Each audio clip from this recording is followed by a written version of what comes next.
Bonsoir tout le monde, bienvenue à la séance régulière du 19 février 2024. On débute avec l'adoption de l'ordre du jour, s'il vous plaît. Je vais le proposer. Appuyez. Vous avez aussi le procès verbal du 22 janvier dernier. Je le propose. J'ai une question, Monsieur le maire. Oui. Concernant, c'est un retour sur un point que j'avais demandé des explications. Excusez-moi, je vais fermer ce son-là ici. C'était en lien avec mon point là, 10.1 que j'avais demandé, puis que vous avez répondu, mais que j'ai redemandé. J'aimerais savoir des éclaircissements. Je vais juste reprendre le message. Je l'avais mis de côté. C'est la question que je vous ai répondu? Bien, répondu, en fait. Oui. La réponse, c'est... il y a trop de changements potentiels. Donc, moi, je vous ai demandé, puis je veux juste revenir peut-être là, pour les gens qui sont dans la salle. C'est parce que j'avais demandé, quand on a des commissions puis des comités, qu'il y a des gens qui changent, j'avais demandé à ce qu'on puisse le voir plutôt que d'attendre que ce soit vous qui nous le dites. En principe, nos documents, on est censé pouvoir avoir accès 72 heures avant. Puis là, ben, l'information. Donc là, l'information, là, on ne sait même pas c'est qui a été ajouté ou qui a été retiré tant et aussi longtemps qu'on n'est pas arrivé ici en séance du conseil, à moins d'aller regarder sur Internet, puis de descendre la liste, puis de dire, OK, ben là, j'analyse que c'est elle qui a été ajoutée, lui qui a été enlevé. Lors de la préparatoire, l'information est... Oui, excusez, lors de la préparatoire, excusez, c'est sur la préparatoire, vous le dites. Mais en principe, la veille, on est supposé recevoir le document, on est censé pouvoir lire notre ordre du jour puis être préparé, comme vous me dites souvent. Donc là, le fait que je peux pas avoir cette information-là, c'est pas que c'est grave, c'est juste par souci de bonne pratique que j'avais demandé à ce qu'on puisse voir d'avoir une idée, que ce soit écrit en rouge. Pareil comme j'avais demandé à l'époque, quand on fait un ajout à un procès verbal, tant qu'à relire le procès verbal au complet, puis essayer de trouver où la correction qu'on a apportée, ben, de nous simplifier la vie puis de le mettre en rouge. Comme ça, c'est plus facile pour nous de dire, OK, la correction, elle était là. Ben, c'est au même titre pour ça. Puis là, vous me dites que il y a trop de changements potentiels. Ben, j'aimerais connaître. Des fois, il y a eu des erreurs ou il y a eu des changements de dernière minute. Puis je trouve toujours ça plate là, de faire des changements. Là. Oui, mais là, on parle... Ça suscite un autre genre de questions, puis... C'est tout simplement ça. Là. Mais là, on est en préparatoire. La veille, je veux dire, s'il y a des changements, vous allez nous le dire comme sur n'importe quel autre dossier. Donc, c'est juste par souci d'efficience puis de bonne pratique de dire que, ben au moins, on a les informations qu'on est capable de lire puis qu'on le sait, on sait l'information. Donc, c'est juste une question de bonne pratique de le mettre en rouge. C'est pas compliqué comme demande, mais moi, je vous ai reposé la question. C'est quoi qui demande tellement de changements? Et là, j'ai pas eu de retour là-dessus.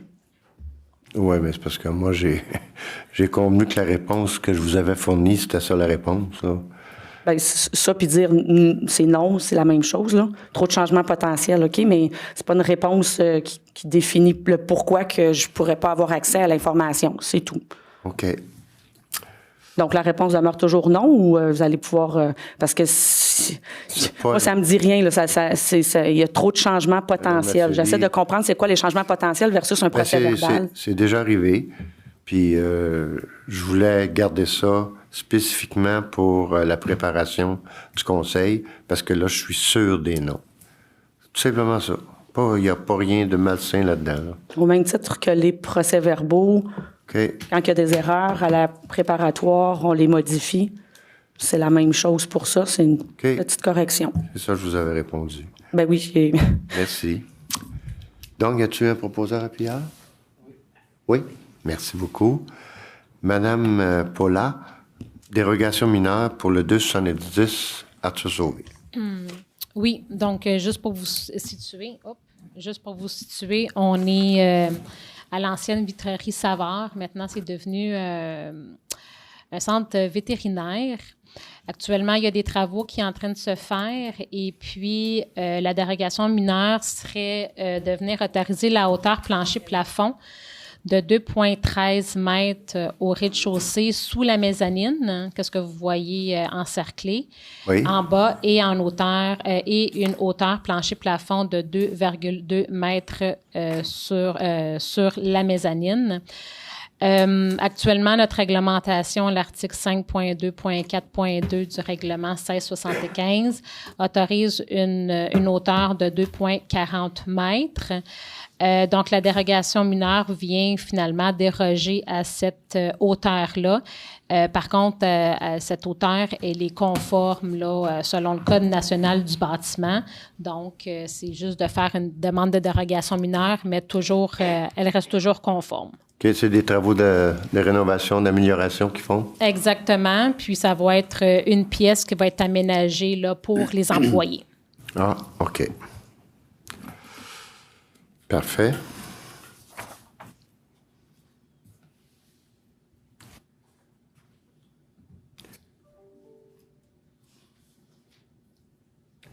Est-ce qu'il y a des gens dans la salle qui ont à s'exprimer pour cette dérogation mineure?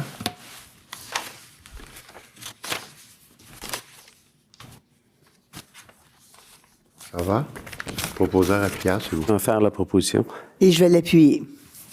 Ça va-tu, M. Paquet? Est-ce que ça va? Oui, ça va. Oui, pas si pire. On a des mieux, mais ça coûterait plus cher. OK. Parfait. Donc, maintenant, avis de motion. Le 1675-409. Oui, donc on est dans le secteur Labrie, donc juste pour vous situer entre Saint-Louis et Légaré, secteur sud-est là, de la 640. Donc, on vient permettre dans la grille des usages et normes 1H-56 des habitations multifamiliales de 4 à 6 logements. Et puis, bien entendu, là, il y a des spécifications, des normes spécifiques qui sont applicables.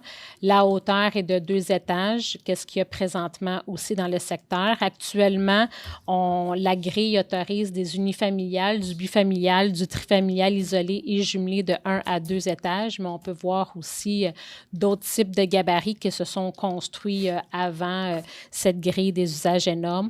Donc, voilà. Donc, merci. Donc, pour l'avis de motion, c'est qu'une prochaine séance, une séance subséquente, le règlement sera présenté pour cette situation-là. Donc, proposeur appuyeur, s'il vous plaît. Je vais le proposer. Et je vais l'appuyer. Merci. La séance de consultation sera le 18 mars. Donc, la prochaine séance régulière. Avis de motion, dépôt d'un projet de règlement, le 1973. Donc, c'est pour décréter une dépense d'un emprunt de 2 400 000 autorisant la préparation d'études, des plans et devis. En fait, c'est pour les travaux au manoir Globensky. On a reçu une réponse positive du ministère de la Culture pour une subvention de 1 471 000, si je ne m'abuse. Donc, ce soir, il faut faire l'avis de motion, dépôt de projet de règlement. Bien sûr que ça sera certainement pas une dépense qui va se réaliser en 2024, mais il faudra prévoir la différence pour le prochain programme triennal d'immobilisation 2025. C'est ce que ça veut dire. Donc, conformément à la loi sur les cités et villes, je dépose le projet de règlement.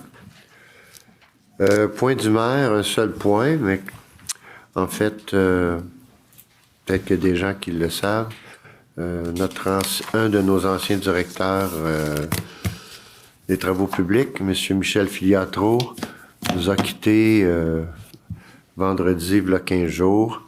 En fait, Michel avait demandé l'aide médicale à mourir, étant donné sa situation physique qui n'était pas évidente. C'est des conséquences de l'amiante. Michel a travaillé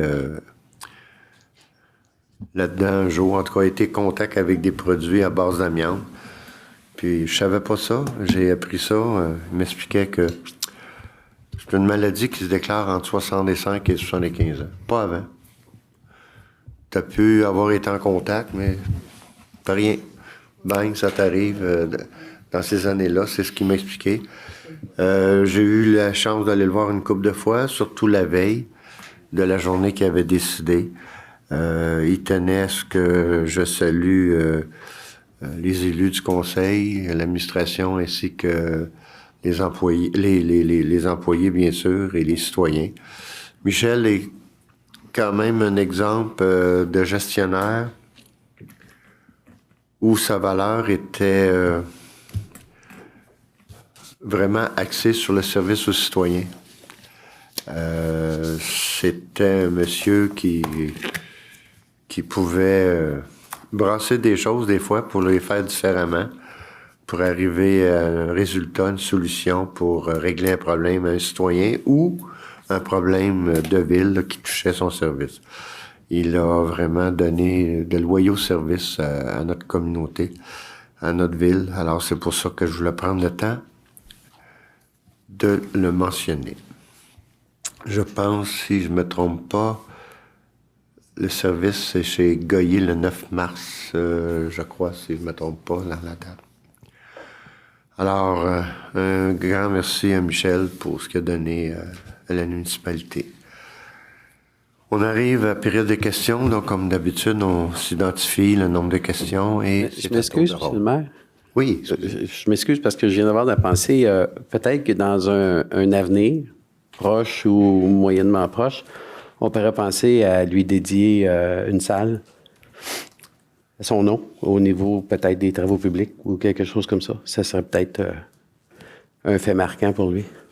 On pourrait regarder ça. Je pense que Mme Carignan peut prendre note de ça. On a pour attendre Oui.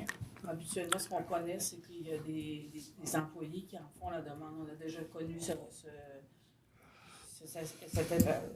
chose-là au niveau de l'urbanisme avec l'autre. Donc, en tout cas, effectivement, dès qu'on recevra quelque chose, ou si jamais ça ne vient pas, on pourra penser à quelque chose. Bien, merci beaucoup, M. Bourquette.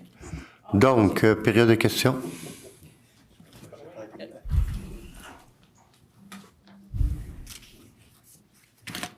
Bonsoir, 3 questions.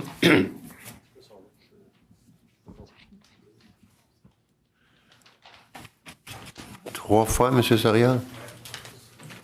Je m'appelle 3 questions.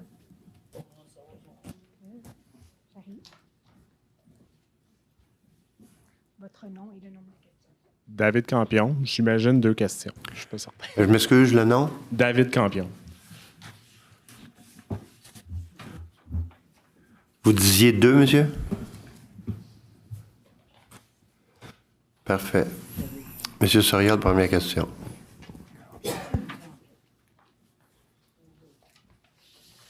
Était-tu trop pesant? Est-ce qu'il était trop pesant? Qu'est-ce que vous voulez dire, là? Le lutrin était-tu trop pesant pour l'emmener ici? Ah, Seigneur. Excusez. Seigneur. Je sais pas. Allez-y. OK, je regarde beaucoup sur le boulevard Sauvé les constructions qui se font, puis le trafic augmente toujours. Il y a une question que je me posais, puis une chose que je passe depuis plusieurs années. Une rue entre la rue Binette, le boulevard Binette et le métro, ou même jusqu'en arrière du métro, jusqu'au boulevard L'Éveillé. Oui. Une rue qui ferait le lien entre les deux. Je parlais avec Roland Tourangeau de cette chose-là. Puis Roland, il disait qu'il était fier de la façon que ça s'est développé avec le Walmart, le Super C. Les gens peuvent aller magasiner sans sortir sur le boulevard. Ils peuvent faire plusieurs magasins. De l'autre côté, les gens pourraient aussi aller au métro, tous les magasins qui sont là, sans sortir sur le boulevard. Après, sans ressortir sur le boulevard, et rentrer sur le boulevard Binette. Je sais pas si on aurait l'espace, parce qu'il y a quand même des terrains qui appartiennent à des gens à cet endroit-là, là. Puis, Un droit de réserve. c'est peut-être pas tout à fait dézoné, en tout cas, qu'on puisse se permettre ça, là. Même les gens pourraient partir à pied et aller magasiner au métro. Ah, je comprends.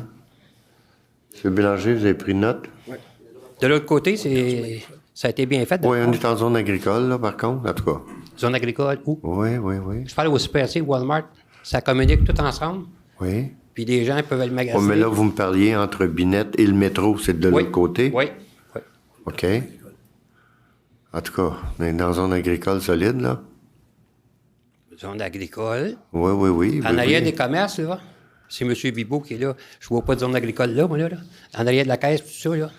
Ah, ce terrain-là. Oui. OK. Oui. La binette. Ben, c'est un peu la raison pour laquelle aussi, en tout cas, vous parliez des gens tantôt à pied, où on a fait le trottoir là, entre Binette, aller jusqu'au bout pour le permettre. Je sais que c'est plus très facile en arrière. utilisé. Là. J'ai été étonné de voir quand j'ai passé là le nombre de personnes qui étaient à pied, qui s'en allaient au métro ou d'autres commerces. Mais par en arrière, là, ça c'est un terrain qui est privé, oui. Et bien sûr que dans le dossier COGIR, il avait été demandé qu'il y ait un accès par en arrière pour passer sur les terrains pour être capable de rejoindre les commerces, mais il n'y a pas de dossier COGIR. Fait que là, on verra un jour. On va agir, on va en faire un. On verra un jour. C'est bon. Monsieur Mainville?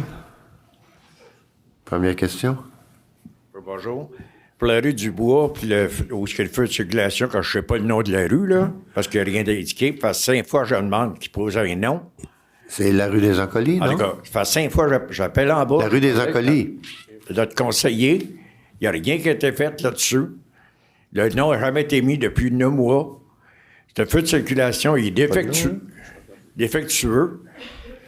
Quand vous le regardez, prenez la petite rue que je n'ai pas de nom, là. Des Acolytes. En tout cas, cette rue-là, là, en avant de vous, c'est plein vert. Dans le cahier des normes, il est bien marqué 2 flèches. Puis en bas, il se pourrait avoir un panneau carré avec 2 flèches pour indiquer sur une fin de route. C'est qui a fait les dessins de ça? Je ne sais pas. C'est une femme d'un conseil que je ne sais pas. M. Bélanger prend note, là. Moi, je trouve ça drôle qu'en fait, ce feu-là, la détection ne marche pas. Elle n'a jamais marché. Elle change absolument pour le rien. Ils ont eu des troubles tout le temps avec au commencement. C'est quoi le problème? C'est-tu la firme d'un conseil? C'est-tu le gars qui installe? Moi, je sais que le temps que j'étais au ministère, j'ai travaillé pendant des années sur les feux de circulation. L'affaire des flèches, il aurait été mis. Que ce soit un ingénieur d'après qui aurait sorti. Le cahier des normes est bien spécifique là-dessus. Fait que tu quoi faire pour me faire mettre le nom et avoir quelqu'un pour peinturer la petite enseigne? Je ne sais pas. Quand ça fait au-dessus de 9 mois, ça fait 5 fois que j'appelle en bas, j'ai parlé avec notre conseiller, puis personne ne bouge. Je sais pas. Regardez, M. Bélanger va prendre note, là. Vous savez des choses que je sais pas. La première question. Oui. Merci. Monsieur, j'ai pris le prénom David, je m'excuse, là. Votre première question, s'il vous plaît.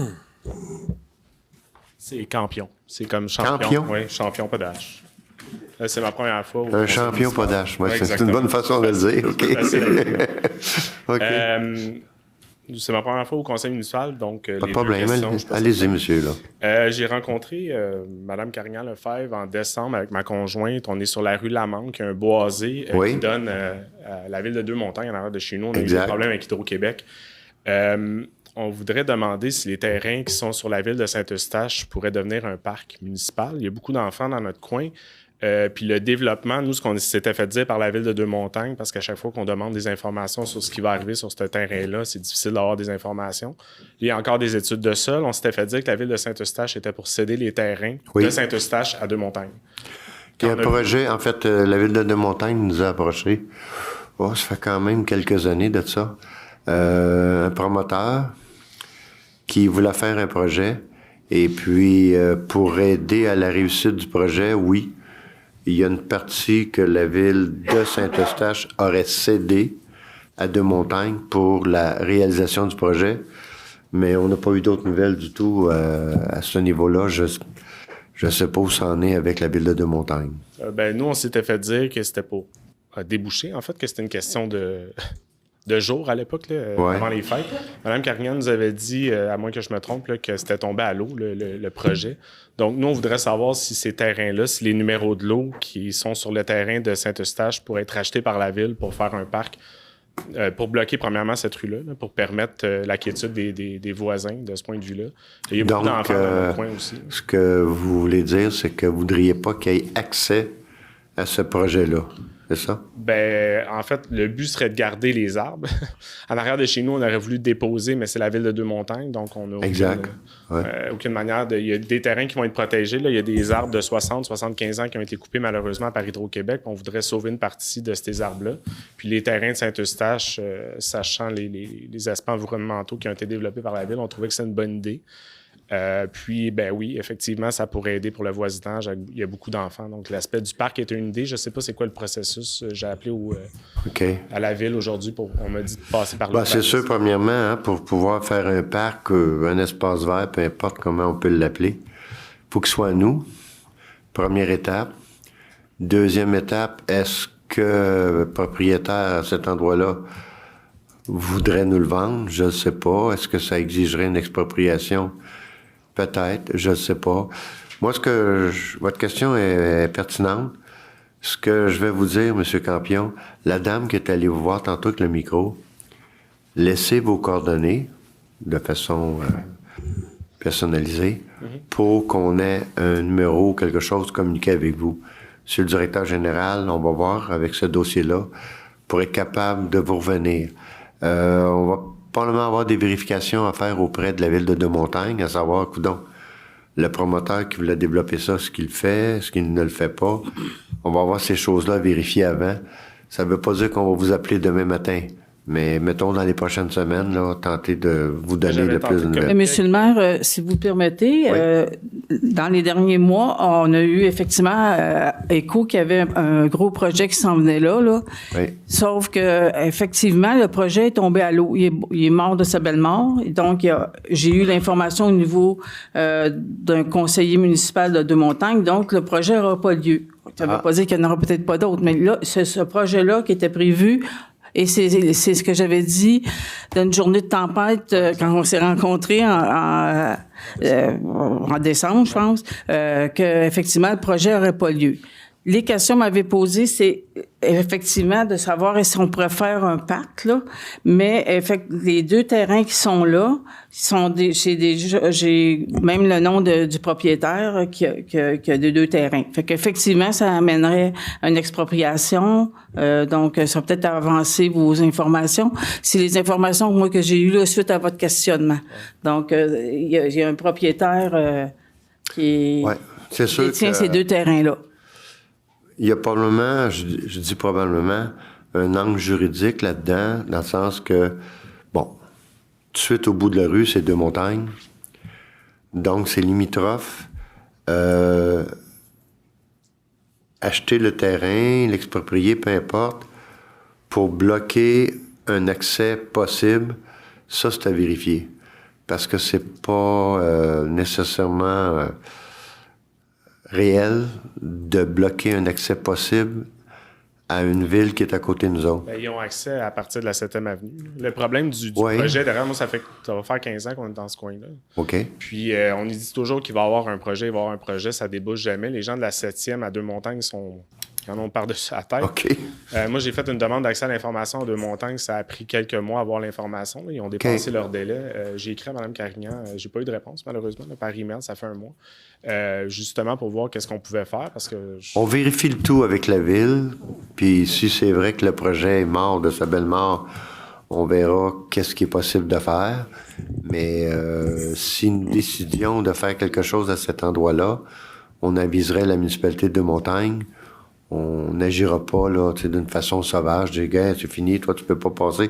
Il faut faire attention. Je peux vous dire que quand eux sont venus, ils passent par Saint-Eustache, puis je peux vous dire qu'eux agissent d'une manière sauvage. Là. Ah ouais.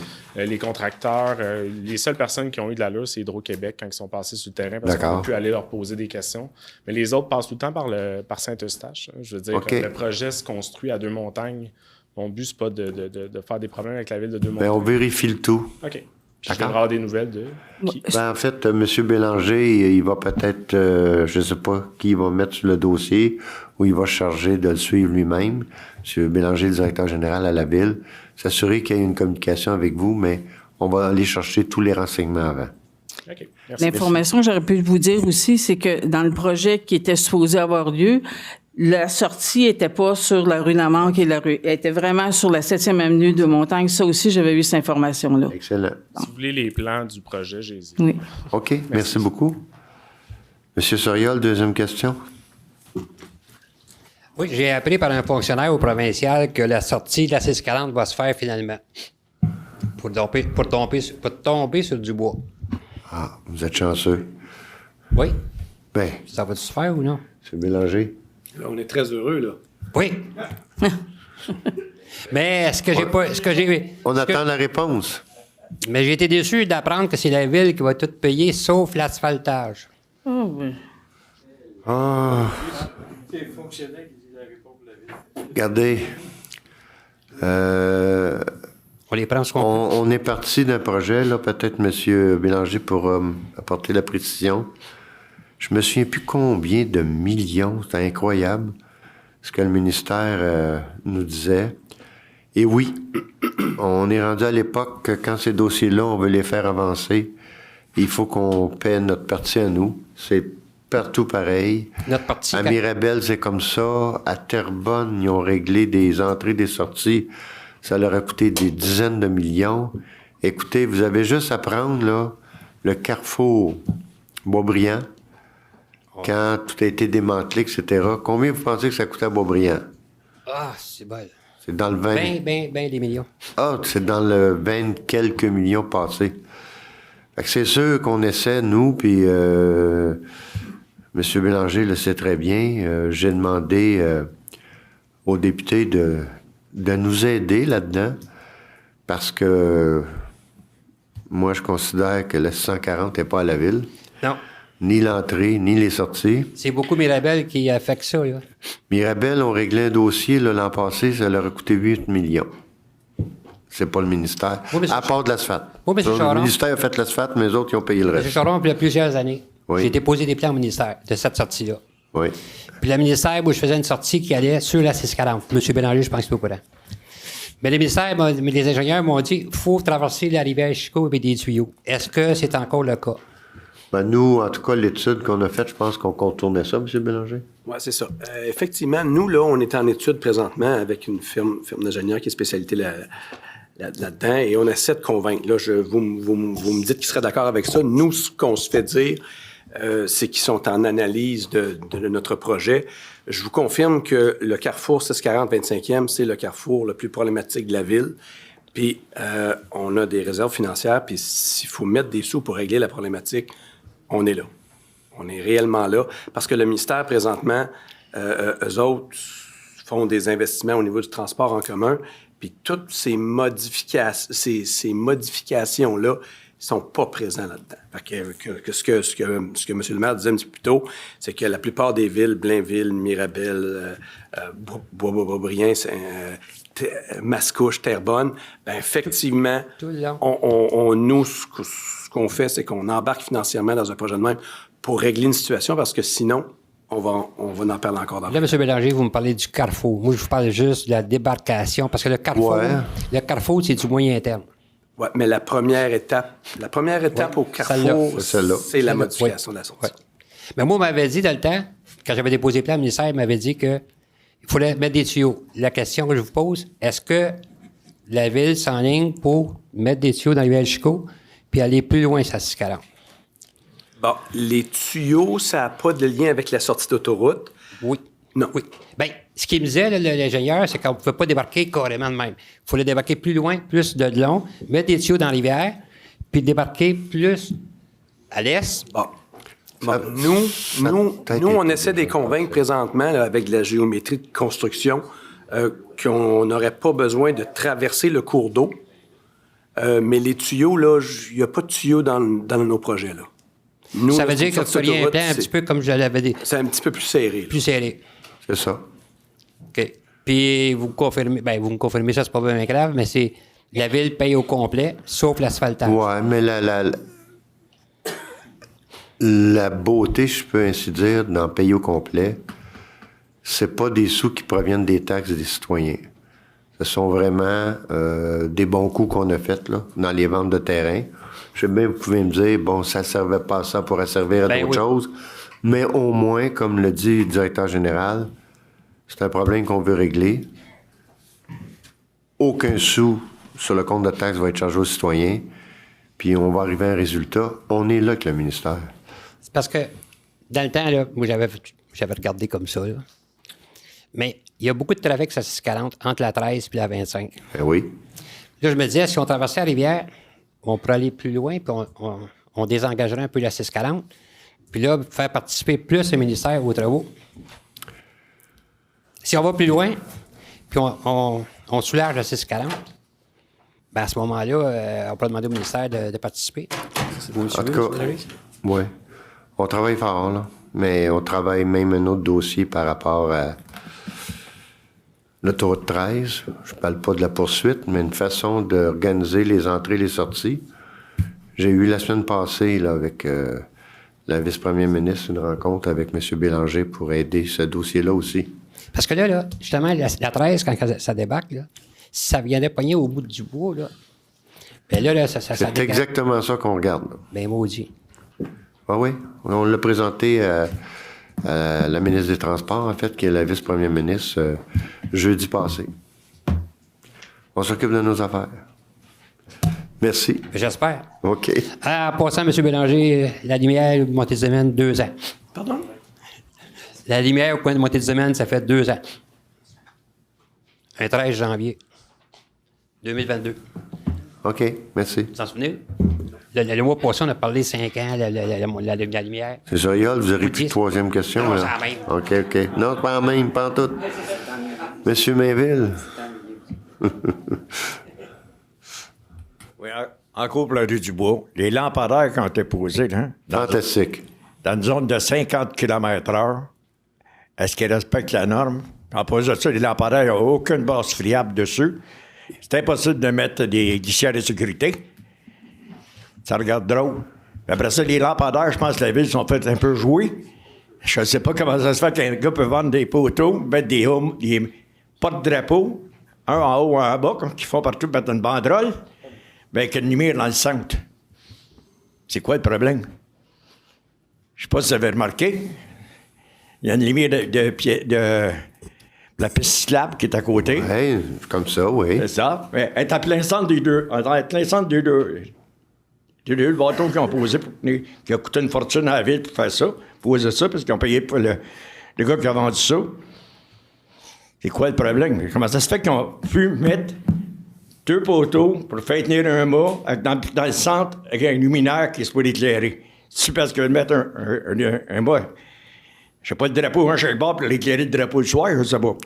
Je sais pas. C'est peu. Je pense pas. Je me pose des questions. OK. Je me demande votre contracteur qui a fait ça, ils ont donné l'idée, posez-vous des questions, ça coûtait cher, ces 2 affaires-là. Puis si vous calculez après ça la rue du Bois, quand vous arrivez à Antoine-Séguin, ils n'ont pas mis le feu de stop sur la lumière, le feu sur le lampadaire. Ils l'ont mis là bas de la piste cyclable. Fait que les chars s'en viennent, eux autres, ils pensent le stop pour la piste cyclable, pas pour le monde de la rue du Bois. Ça peut être bon, peut-être de grossir le stop, un chaque bord, grossir, ou mettez-les. Mais c'est vrai que si vous mettez sur le lampadaire, il va accrocher les trucks quand je passe à côté. Okay. Je ne sais pas quelle manière va aller enlever ça, mais. Demandez la question, celui qui vous a vendu le lampadaire, qui a fait son compte. Merci des commentaires. Merci. M. Campion, est-ce que c'était complet?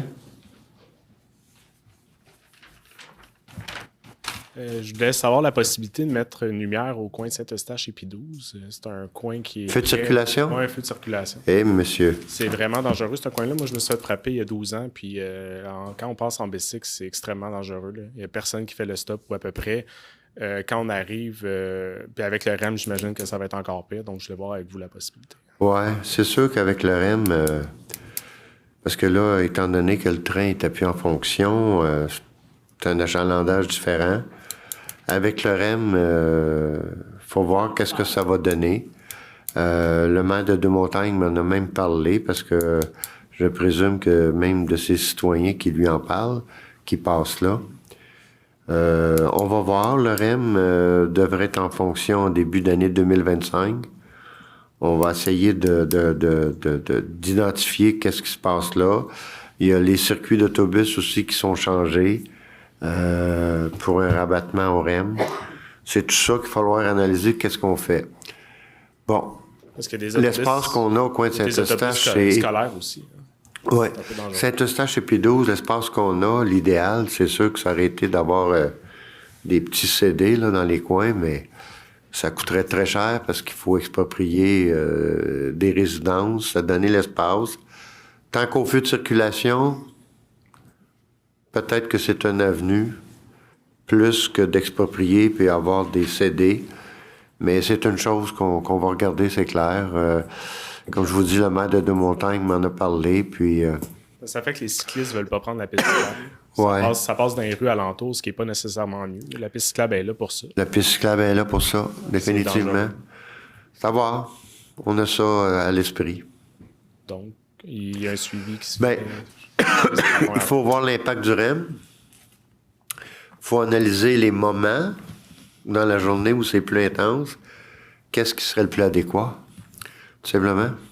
Parce que là, avec un feu de circulation, cet endroit-là aussi, donc c'est des temps d'arrêt pour un certain nombre d'automobiles qui est peut-être plus long qu'un automobile qui passe comme ça. Ça, il faut que ça soit bien évalué. Bien, sur Saint-Eustache, présentement, avec la lumière qui a été rajoutée il y a plusieurs années avec l'entrée d'autoroute, c'est toujours jamais à partir d'industriel. Quand les gens sortent du quartier industriel pour revenir à Saint-Eustache, c'est toujours plein. Là. C'est une zone de 40, 30, une zone de 50. Ça non plus, c'est pas concret. Oui. Oui, mais il faut que ça soit bien analysé pour prendre la décision. Est-ce que l'étude peut être faite avant que le REM arrive? Parce que sinon... non, ça va prendre l'achalandage du REM pour avoir les précisions de l'étude, c'est clair. Okay. Donc, il faut attendre qu'il y ait des accidents avant de faire quelque chose de proactif. C'est pas ça que je dis. Non, c'est juste une question. Je suis pas en train de c'est pas ça que je dis du tout, M. Campion. Je vous dis qu'il faut avoir les données pour bien évaluer puis prendre la meilleure décision. Et bon, ça va être certainement un consultant qui va faire l'analyse de ça. Et puis, spécialiste en circulation, puis qui va nous dire, voici ce qu'il faut faire. Quand ils nous disent, voici ce qu'il faut faire, si c'est des feux de circulation, ils vont même avoir fait l'analyse de quelle serait la fréquence des feux, combien de temps, etc. Et à quelle heure aussi, parce que la synchronisation peut être différente pour les moments d'heure de pointe que pour les moments réguliers de la journée où c'est assez calme. C'est tout ça qu'il faut penser. Et il y a les gens aussi, il y a les gens qui demeurent là aussi, là. Ouais. Ça amène un autre genre d'inconvénients, là, des feux de circulation, là, au coin des rues, pour les résidences qui sont là. Fait que c'est tout ça qu'il faut regarder, là. Mais, c'est-tu un problème à régler? Oui. La réponse, c'est oui. Je suis content d'entendre ça. Je me suis fait frapper il y a 13 ans et ça n'a rien changé, là. Fait que je dis pas ça pour faire pitié, là. Je fais juste dire que le problème est encore là. Fait que je pense que d'attendre que le REM puis qu'il y ait plus de gens qui passent, je veux pas vous... Non. Je veux pas être insultant, mais je veux dire, je vois pas ce que ça va changer. On sait qu'il va y avoir plus de... Ça change beaucoup. C'est parce que c'est pas d'attendre qu'il y ait plus de monde qui passe. C'est de l'évaluer. Quand, combien, comment. Parce que même le consultant, il va nous le dire. Bon, il peut même vous faire une étude pour vous faire plaisir, là. Mais les données vont être fausses après. C'est ça qui est l'importance. Si il n'y avait pas eu de REM, ça aurait été encore le train. Il aurait fallu bouger plus vite dans le temps. Ça, c'est clair. OK. Merci. Monsieur Soriol? Quoi? Je me pose la question, le citoyen, il arrive avec quand même une proposition. Pourquoi on ne l'adresse pas à la commission de la circulation et du transport, sa demande? C'est déjà fait. C'est déjà fait? Oui. Vous étiez pas au conseil, oui. C'est beau. Vous avez votre réponse. Monsieur Soriol? Oui, M. Charon. J'ai regardé votre dépliant que vous avez fait, c'est mes mandats. Oui. OK. Vous parliez là-dedans de difficultés que vous aviez rencontrées avec la pandémie, entre autres, puis l'inflation. C'est sûr. La pandémie, dans mon livre à moi, vous avez eu 7 millions que vous avez eu. Pas 7 millions, en tout cas. Bon, OK. 4,5 millions du gouvernement, puis 2,5 que vous avez sauvé. Fait 7. OK. OK. C'est un chiffre, M. Charon, vous savez que... Oh, oui, je comprends. Ça, les citoyens, en général, ne savent pas que la Ville a eu des subventions du gouvernement. Il n'y a personne qui savait. Seigneur, c'était écrit des subventions partout. du gouvernement? Non, mais c'est... Minute. Ça a été écrit partout. Et même quand on fait nos états financiers, on avait le devoir d'identifier ces montants-là, puis ils ont été identifiés par personne responsable au niveau des finances, là, c'est clair, parce que ça nous était demandé aussi par le ministère des Affaires municipales de bien identifier ça. Mais c'était une forme, j'appelle ça de cadeau de grec, là. C'était pas nécessaire d'avoir ces sous-là, puis qu'on soit obligé, après ça, d'avoir la répercussion sur quelques années pour... on les a eus, parce que ça créait comme... une sorte de déficit. Le 7 millions, là, il a rentré. Puis les citoyens, là, je vous gage, demain matin, n'importe quand, avec vous, on fait 10 maisons, là. Il n'y a presque pas un citoyen qui est au courant. On n'a pas rien... ça a peut-être sorti, mais on n'a pas rien caché. On a tout donné l'information. Caché, mais je vous dis que les citoyens ne sont pas au courant. Mais c'est pas de ma faute à moi, là. Puis ça, là, ça passe partout, puis la pandémie, c'est 7 millions. En plus, là, pendant la pandémie, là, les valeurs immobilières ont explosé. La ville a fait des millions en surplus. C'est pas spécifié, ça. 2-3 millions des années, riez pas, là. Oui, mais le sens de l'article, il n'était pas là du tout, M. Mais le sens dit qu'on a eu beaucoup de difficultés. Là, vous faites l'interprétation que vous voulez. C'est pas ça qu'a dit l'article. Mais l'article a dit qu'on a eu beaucoup de misère pendant la pandémie. De toute façon, c'est un document politique. C'est pas un document administratif, ça, là. Mais ça, attention à ça. Politique ou administratif, si vous l'avez signé. Il y a une énorme différence, là. Une énorme différence. Ben, ça a même Poutine. On dit aux gens qu'on a eu beaucoup de misère, ben c'est politique. C'est la politique à culpabilité. Ben, je pense qu'elle le dit comme faut. C'est un fait que la pandémie était un défi, là. Je vous le dis, c'est un défi. Le seul défi qu'on a eu, c'est avec l'Arenda. Puis on n'a pas demandé aux locataires d'aller chez les subventions du gouvernement. C'est plus loin que ça, la pandémie. Pardon? C'est plus loin que ça, la pandémie. Techniquement, là, la ville a fait de l'argent avec la pandémie. En tout cas. Techniquement. C'est beau, M. Zorial. C'est beau. Je ne peux pas m'assiner avec vous, là. M. Mainville, votre dernière question? Est-ce que tu dois mon opinion, M. Gaillet? Pardon? Est-ce que tu dois mon opinion? Bien sûr que notre opinion. Mais écoute-la, la réponse. M. Mainville? C'est une bonne affaire? La dernière question. Les personnes handicapées, là, ça serait possible de demander à votre service de police. Moi, j'ai vécu le problème à la clinique chez Mater, la nouvelle clinique. Là. Oui. Il y a des annonces, sont bien lisibles, sont blanches pour les handicapés. Faut stationner. Faut stationner, là? Hein? Pour un handicapé. Handicapé, oui. Stationner, là, OK. C'est ça, regarde. La pancarte est réellement blanche, elle est légale. Oui. Pas la bleue, mais la blanche. Oui. Il y a des réguliers que moi, j'y allais parce que je n'avais pas le choix. Oui. Et là, il y a pas juste, on ne les voit jamais là. On les voit de temps en temps au Walmart, Spacé, puis l'autre, la pharmacie Jean Coutu, ils vont mettre des étiquettes. Mais les autres places, là, comme on dit, métro, IGA, on les voit jamais. Puis il y a toujours quelqu'un qui se parque là. En plus de ça, c'est payant pour la ville, c'est 318$ l'étiquette. Ouais. Ça coûte mieux pour qu'un billet de vitesse. Ouais, mais c'est pas. C'est parce qu'il y a l'handicapé qui a de la misère. Moi, j'en ai pas problème. C'est pas une question de faire de l'argent. J'ai mon épouse, moi-même, qui est handicapée. Quand on est le parquet pour un parquet, parce qu'il y en a plusieurs, même à l'hôpital Saint-Eustache, ça arrive souvent. Mais c'est pas une question de faire de l'argent, c'est une question que les espaces qui sont pour les handicapés. C'est ça, je demande si c'est possible. Doivent être plus de pression. Pas que la semaine des handicapés. C'était l'année, ça. C'est possible de nous demander, je ne sais pas. Pas de problème. Regardez à notre comité de gestion de cette semaine avec la direction et le chef de police qui siège à cet endroit-là. On va mentionner cette chose-là. Il n'y a pas qu'à cette place-là, c'est partout de même.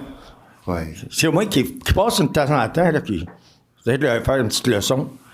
Je pense que je vais peut-être ajouter, je vais demander au service des communications qu'on fait des communiqués là, dans les journaux, sur nos sites de la ville, avec les réseaux sociaux, du respect des cases pour les handicapés. Là. Ouais. On va ajouter ça aussi, M. Bélanger. Surtout qu'il y a plusieurs places, c'est le panneau bleu, mais le panneau bleu n'est pas bon. Même le solitaire, il n'est pas bon. Celle qui met le billet réellement, c'est la blanche. OK.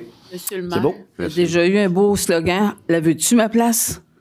Oui. On pourrait le répéter. Madame Lefebvre? Oui, je voulais juste vous dire, parce que c'est pas la première fois qu'on me rapporte ça, et j'ai pris les informations moi-même au service de police.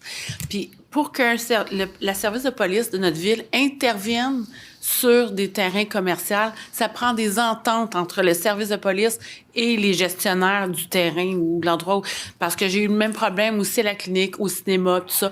Mais comme les propriétaires du cinéma n'avaient pas d'entente avec le service de police, le service de police ne pouvait pas intervenir. C'est pas un règlement municipal qui s'applique là-dessus? Sur nos parcs, sur nos bâtiments à nous, municipaux, mais quand on parle pour un terrain privé, ça prend une entente entre le commerçant et le service de police pour que le service de police intervienne sur le terrain du commerçant.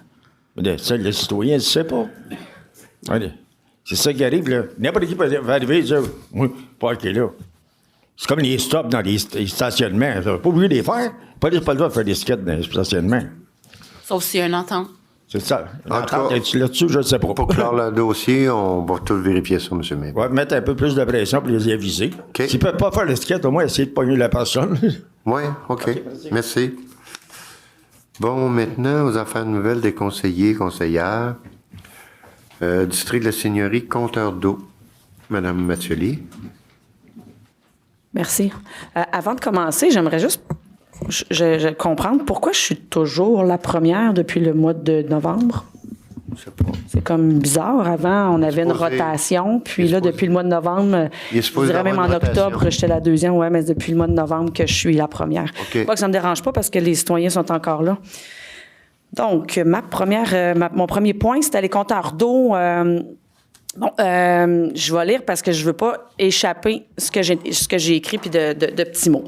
Alors moi on s'est fait demander nous les élus là de participer à ça puis d'essayer de trouver dans notre quartier chacun 12 citoyens volontaires pour pouvoir mettre des compteurs d'eau dans leur propriété. Puis malgré que j'ai doublement dépassé l'objectif, je veux quand même inviter les Seigneurroises et les Seigneurrois qui seraient intéressés à avoir un compteur d'eau, donc à soumettre leur nom afin de participer à l'échantillonnage national qui vise une réduction de 20 de la consommation d'eau potable. Puis ça, c'est une mesure qui est imposée. Ça, c'est important à savoir. C'est une mesure qui est imposée par le gouvernement aux municipalités pour des fins de statistiques résidentielles seulement. Donc, c'est pas pour charger ou quoi que ce soit. C'est aussi pour établir un portrait plus juste de la réelle consommation d'eau. Donc, évidemment, c'est pour ce faire, ça prend des installations d'un compteur d'eau, puis c'est gratuit. Donc, j'en ai quand même plusieurs qui ont répondu à l'appel, mais s'il y en a d'autres qui sont intéressés, faites-moi signe. Ça va me faire un grand plaisir de soumettre vos coordonnées au directeur de service des eaux. T'sais, on ne sait jamais que peut-être grâce à cette installation-là, vous allez découvrir que finalement, il y a des fuites chez vous ou que vous allez réaliser que vous êtes des champions de l'eau ou le contraire. Donc, il y aurait des mesures qui s'imposent à ce moment-là. Donc, n'hésitez pas si vous avez des questions, puis si vous avez l'intérêt d'avoir un compteur d'eau chez vous. C'est pas très long à installer, c'est une question d'1 heure ou 2. Il faut couper l'eau, puis la ville, elle s'en vient, elle s'occupe de tout. Elle va nettoyer tout ce qu'elle va avoir fait. Donc, voilà. Alors, c'est une invitation à la population du quartier de la Seigneurie et autres. Vous avez le stationnement hivernal rue Landry. J'ai vu une réponse aujourd'hui, là. Oui. J'ai une problématique qui a été soulevée par des citoyens dont une personne a fait une demande à la Commission de la circulation et des transports. Vous allez voir ça apparaître probablement à l'ordre du jour, M. Roy. Pour vous mettre dans le contexte, la rue Landry, elle a vécu une belle cure de rajeunissement l'année passée, mais avec quelques bémols. C'est particulier comme situation parce que pour tenir notre plan le plan de lutte et d'adaptation au changement climatique, on a fait des belles plantations sur cet arbre-là, on a fait des îlots avec du gazon, qui étaient aussi pour réduire la vitesse. Donc, de l'autre côté de la rue, ce qui a été fait, c'est, il y a le trottoir, il y a la piste cyclable, puis ensuite de ça, il y a les stationnements, les cases de stationnement pour les condos, parce que c'est pas mal des condos qui sont de ce côté-là. Par contre, le stationnement qui se trouve être entre la piste cyclable et la voie de circulation automobile, l'hiver, les citoyens ne savent pas où se stationner. C'est la première hiver, il faut dire aussi.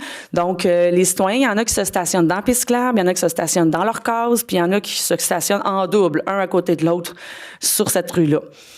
Il y a des citoyens qui avaient déjà cette appréhension-là de dire qu'est-ce qui va se passer cet hiver, comment on va se stationner, etc. Il y avait eu des pourparlers que c'était censé être la piste cyclable devait être à l'année déblayée pour la mobilité urbaine. Bon. À notre surprise, on a vu que la pancarte qui est installée, c'était du stationnement, c'était en réalité une piste cyclable qui était effective seulement l'été. Donc, comme toutes les autres pistes cyclables de la ville de Saint-Eustache, c'est du stationnement durant l'hiver. Mais ça n'a pas été compris comme ça de la part des citoyens, même de moi. Donc, c'est ça. Ça fait un petit peu de confusion dans la rue. Alors, ça, c'est un peu pour vous mettre dans le contexte. Cette mesure-là, Monsieur le maire, parce qu'avec la réponse que vous m'avez donnée jeudi, avec la réponse que j'ai reçue aujourd'hui, je me dis, on a pris cette mesure-là pour atténuer le problème, en grande partie aussi pour atténuer le problème de vitesse. Là, la réponse d'aujourd'hui, elle est claire. Les gens peuvent se stationner dans la piste cyclable. Donc, la case de stationnement devient comme une voie, finalement, de circulation. Période hivernale, oui, c'est ça. Pour la période hivernale. Mais ce qui veut dire que au niveau de l'atténuation de la vitesse dans cette rue-là, il se passe quoi durant l'hiver? Ça veut dire que... Puis c'est pas parce qu'il y a de la neige là, sur cette rue-là, elle est super bien déneigée. Il n'y a pas de neige, donc c'est pas la neige qui peut faire en sorte que les gens vont ralentir. Donc ça veut dire que l'été, on a une sécurité, mais l'hiver, il n'y a pas de sécurité. Donc là, on a le reste de la rue Landry qui va être fait cet été, au grand bonheur des citoyens. J'ai d'ailleurs une rencontre demain matin là-dessus. Il faut régler la question avant qu'on arrive à faire la deuxième partie de cette rue-là pour éviter ou s'assurer qu'il va y avoir encore autant de sécurité l'hiver comme l'été. Je sais que vous avez mentionné que, bon, c'est une piste cyclable, ça coûte cher de déblayer les pistes cyclables. On va pas là. On va juste au niveau de la sécurité, là. Est-ce qu'on peut quand même faire quelque chose à ce moment-là durant l'hiver? Le fait qu'on va stationner les voitures sur le côté du trottoir, là, on va se ramasser avec une voie qui va être très large, comme c'était à l'époque, puis la raison pourquoi de nombreux citoyens faisaient des plaintes de vitesse dans cette rue-là. Donc, quelles mesures on va apporter l'hiver si, effectivement, le stationnement se fait où il se doit être? Donc ça, c'est une question peut-être que j'aimerais qu'il soit adressée à la Commission de la circulation et du transport, d'analyser ça avant qu'on fasse la deuxième phase. Puis, excusez, je vais juste m'assurer, là, j'avais la configuration.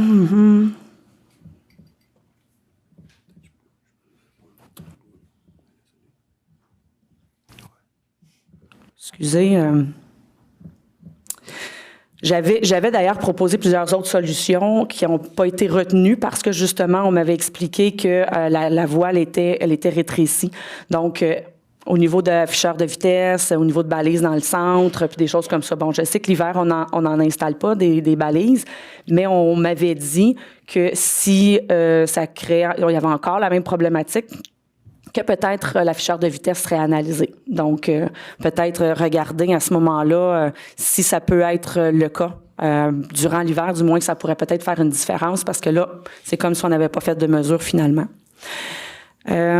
Pour que tous les citoyens aient la même information, parce qu'évidemment, c'est pas tout le monde qui est dans la salle, puis c'est pas tout le monde qui va écouter, j'aimerais, s'il vous plaît, qu'on envoie une lettre à tous les citoyens de la rue Landry pour les aviser de la bonne pratique, que le stationnement est définitivement dans la piste cyclable durant l'hiver. Je pense que ça pourrait enlever certains doutes, certaines confusions dans la tête des gens, puis permettre aux gens de ne pas avoir de contravention parce qu'il y a une confusion à cet endroit-là. Donc, envoyer une lettre à tous les... Puis même les citoyens qui sont pas encore touchés là, parce que ça va s'en venir eux autres aussi cet été. Donc, ça serait apprécié si on pouvait envoyer... une communication à tous ces citoyens-là, s'il vous plaît. M. Bélanger. Bien, peut-être pour répondre un peu, là, toutes nos pistes cyclables qui sont identifiés avec du marquage, ils sont fonctionnels du 15 novembre au 1er avril. Donc, effectivement, là, que ce soit René Lévesque, le boulevard Léveillé, la rue Saint-Laurent, ainsi de suite, ces pistes cyclables-là deviennent des possibilités de stationnement pour la période hivernale. Quand on a réaménagé la rue Landry, effectivement, on a choisi d'ajouter des avancées pour réduire la circulation. Parfait. On a créé une piste cyclable d'un seul côté pour la protéger l'été. Peut-être qu'on n'a pas été clair là, au niveau de vous, mais c'était clair pour nous que l'ensemble de nos pistes cyclables qui sont identifiées avec du marquage sont uniquement fonctionnelles du 15 novembre au 1er avril. Bien, c'était pas l'information qui avait été communiquée. Puis il faut pas oublier qu'on a une particularité dans cette rue-là. C'est pas une piste cyclable. C'est une piste cyclable qui a une voie de stationnement à côté. Il y en a pas beaucoup dans la ville que ça se passe comme ça. Même sur le boulevard Goyer, tu as le stationnement qui est collé sur le trottoir. Puis après ça, tu as la piste cyclable. Dans ce cas-ci, c'est une particularité qu'on a décidé de faire pour la prévention, la sécurité des cyclistes. Est-ce que c'était la bonne chose à faire? Je ne le sais pas. On va le répéter, là, c'est le genre de choses qu'on s'en va sur le boulevard Léveillé, ainsi de suite, là, de prendre là, les 2 petites pistes cyclables de chaque bord, des amener dans une piste protégée. Bien, ça, c'est extraordinaire. C'est ça, ce qu'on a fait chez vous. C'est juste la question du stationnement qui se ramasse comme des gens disent, dans le milieu de la rue, parce que quand on arrive sur cette rue-là, on voit très bien qu'il y a des endroits où il n'y a pas le stationnement. Surtout quand on arrive au bout, là, proche de, c'est dur à dire, là, Pierre Laporte fait un fer à cheval, là, mais du côté plus de la bibliothèque, quand on arrive là, les gens, là, oups, ça redevient large, puis là, les gens, on dirait qu'ils sont comme mêlés.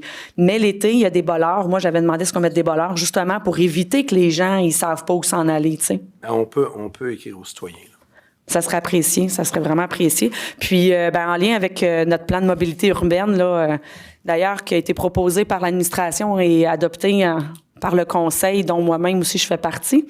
À quand on va avoir les pistes cyclables qui vont être déneigées? C'est une excellente question. Je pense que ça mérite une bonne réflexion.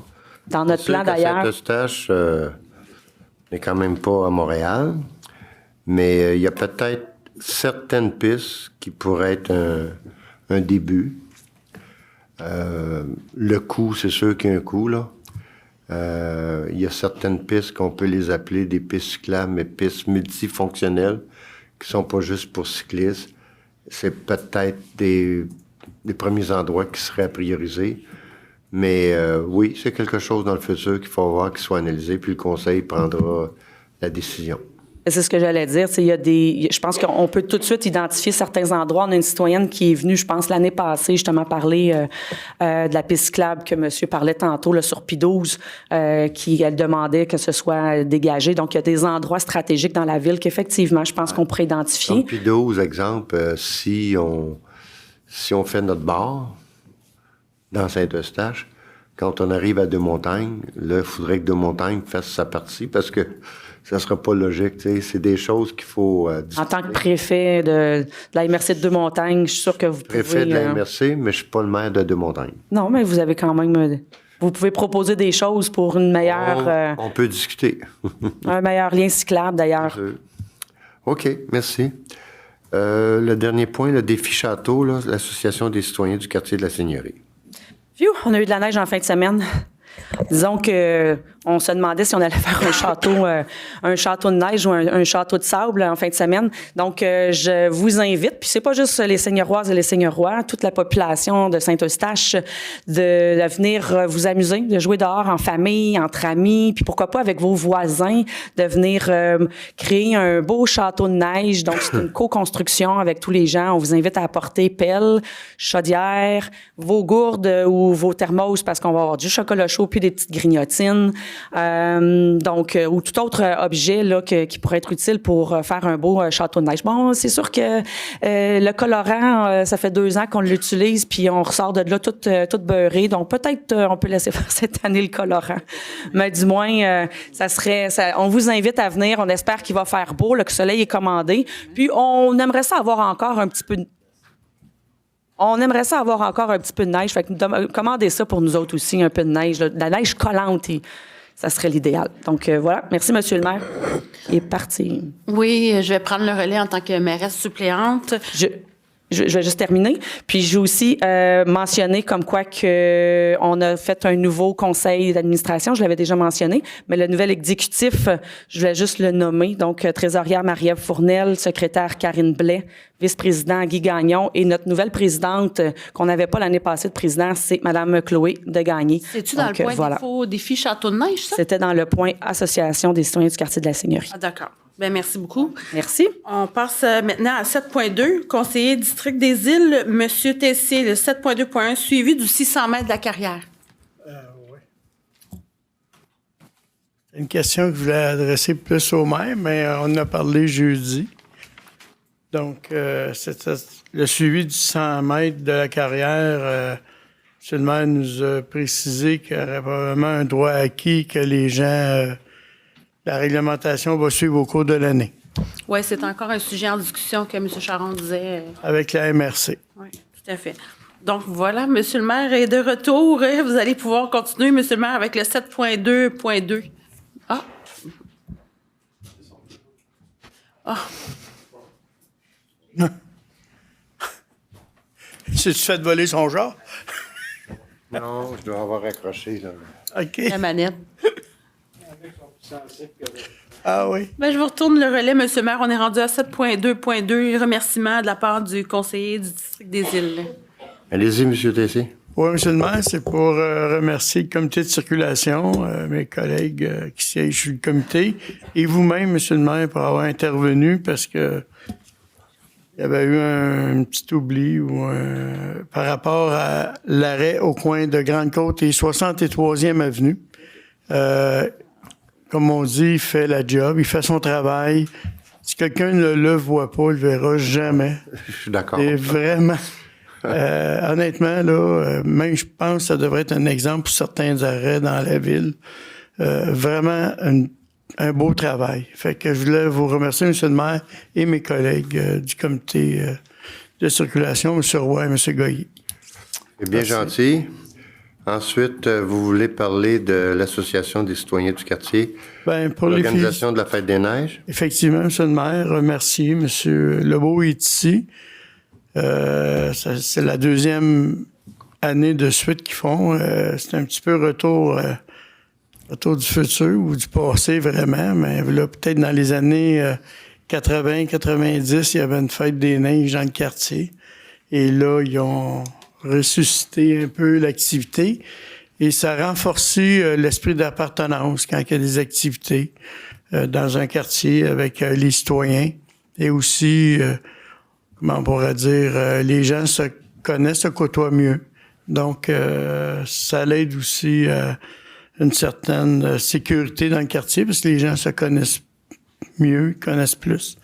Donc, je voulais remercier les gens de l'Association des citoyens du quartier des îles, dont M. Lebeau, le président. Merci, M. le maire. Merci. M. Roy, district des Jardins, plaisir de l'hiver. Les plaisirs d'hiver, Monsieur le maire, en fait, on a déjà fait notre deuxième événement qui était le 10 février dernier. Pas ta confusion quand on dit plaisir d'hiver. Ah, c'est toutes les formes de plaisir, Monsieur le maire. On n'a pas idée des fois dans les buissons ce qui peut se passer dans le parc nature. OK. Puis c'est correct. La température s'y prêtait vraiment très bien. Okay. Donc, Dame Nature... Oui, c'est ça. Dame Nature était sur notre côté. C'est probablement la soirée record, Monsieur le maire, parce que, bon, le 10 février dernier, peut-être la température, en fait, 5 degrés, presque pas de nuages, un ciel étoilé, vraiment intéressant. Et belle animation également. On a eu plus de 3000 participants. Wow! Fait que c'est une participation record. J'aurai ultérieurement le décompte final. On est encore en train de décompter, imaginez, tellement il y en a eu. Mais ça a été une belle soirée, magnifiquement organisée. Je veux remercier le service des loisirs et des sports de la ville avec Vincent en tête. Vraiment, c'était bien organisé. C'était au goût du jour en plus. Et c'était... on écoutait les citoyens. Ça répondait parfaitement à ce que les citoyens ont demandé, même des collègues qui avaient des demandes spéciales au niveau de l'animation. Et puis, la soirée s'est passée uniquement en français, avec des chansonniers, avec des historiens. À part ça, on avait des histoires dans le parc nature, tout en français. On avait même la ceinture fléchée, puis le casque de poêle. Vraiment, j'ai vraiment été impressionné. Donc, on a mis le paquet. Puis, ce que j'ai trouvé très intéressant, en fait, c'est que la plupart des gens, ce qu'ils me disaient, c'est que habituellement, c'est sûr qu'on a eu des années à moins 20, on s'entend, là, mais habituellement, les gens vont marcher, quitte et pour la maison. Et là, une majorité de gens ont resté sur place. Donc, ils ont fait leur marche, leurs 2,8 km, puis à la fin, s'asseoir sur les belles de foin pour écouter les chansonniers, les historiens également. Les enfants dansaient autour du feu. Donc, on a ajouté des feux cette année. Donc, il y avait plusieurs feux. Et à chaque feu, on avait des belles de foin qui entouraient chacun. Donc, les gens pouvaient s'asseoir en toute intimité, puis profiter de l'animation. Fait que c'était une soirée vraiment géniale. On bonifie à chaque année. Puis vraiment, on se surprend vraiment d'aller chercher de plus en plus de clientèle à ce niveau-là. Donc, je voulais remercier l'ensemble de l'équipe qui a travaillé sur le dossier. Puis, je vais souhaiter la même température à Dame Nature pour l'année prochaine. Vraiment, c'était génial. Et pour ce qui est des plaisirs que vous avez mentionnés tantôt, probablement, on vérifiera le taux de natalité à Saint-Eustache d'ici 9 mois. Je suis sûr qu'il augmente. OK, merci. Un petit buisson. Monsieur Lamar, où j'enchaîne le matin, le tournoi provincial. Je vais enchaîner. M15. Oui, tournoi provincial M15. Souvenez-vous, notre ancien tournoi Bantam a changé de nom.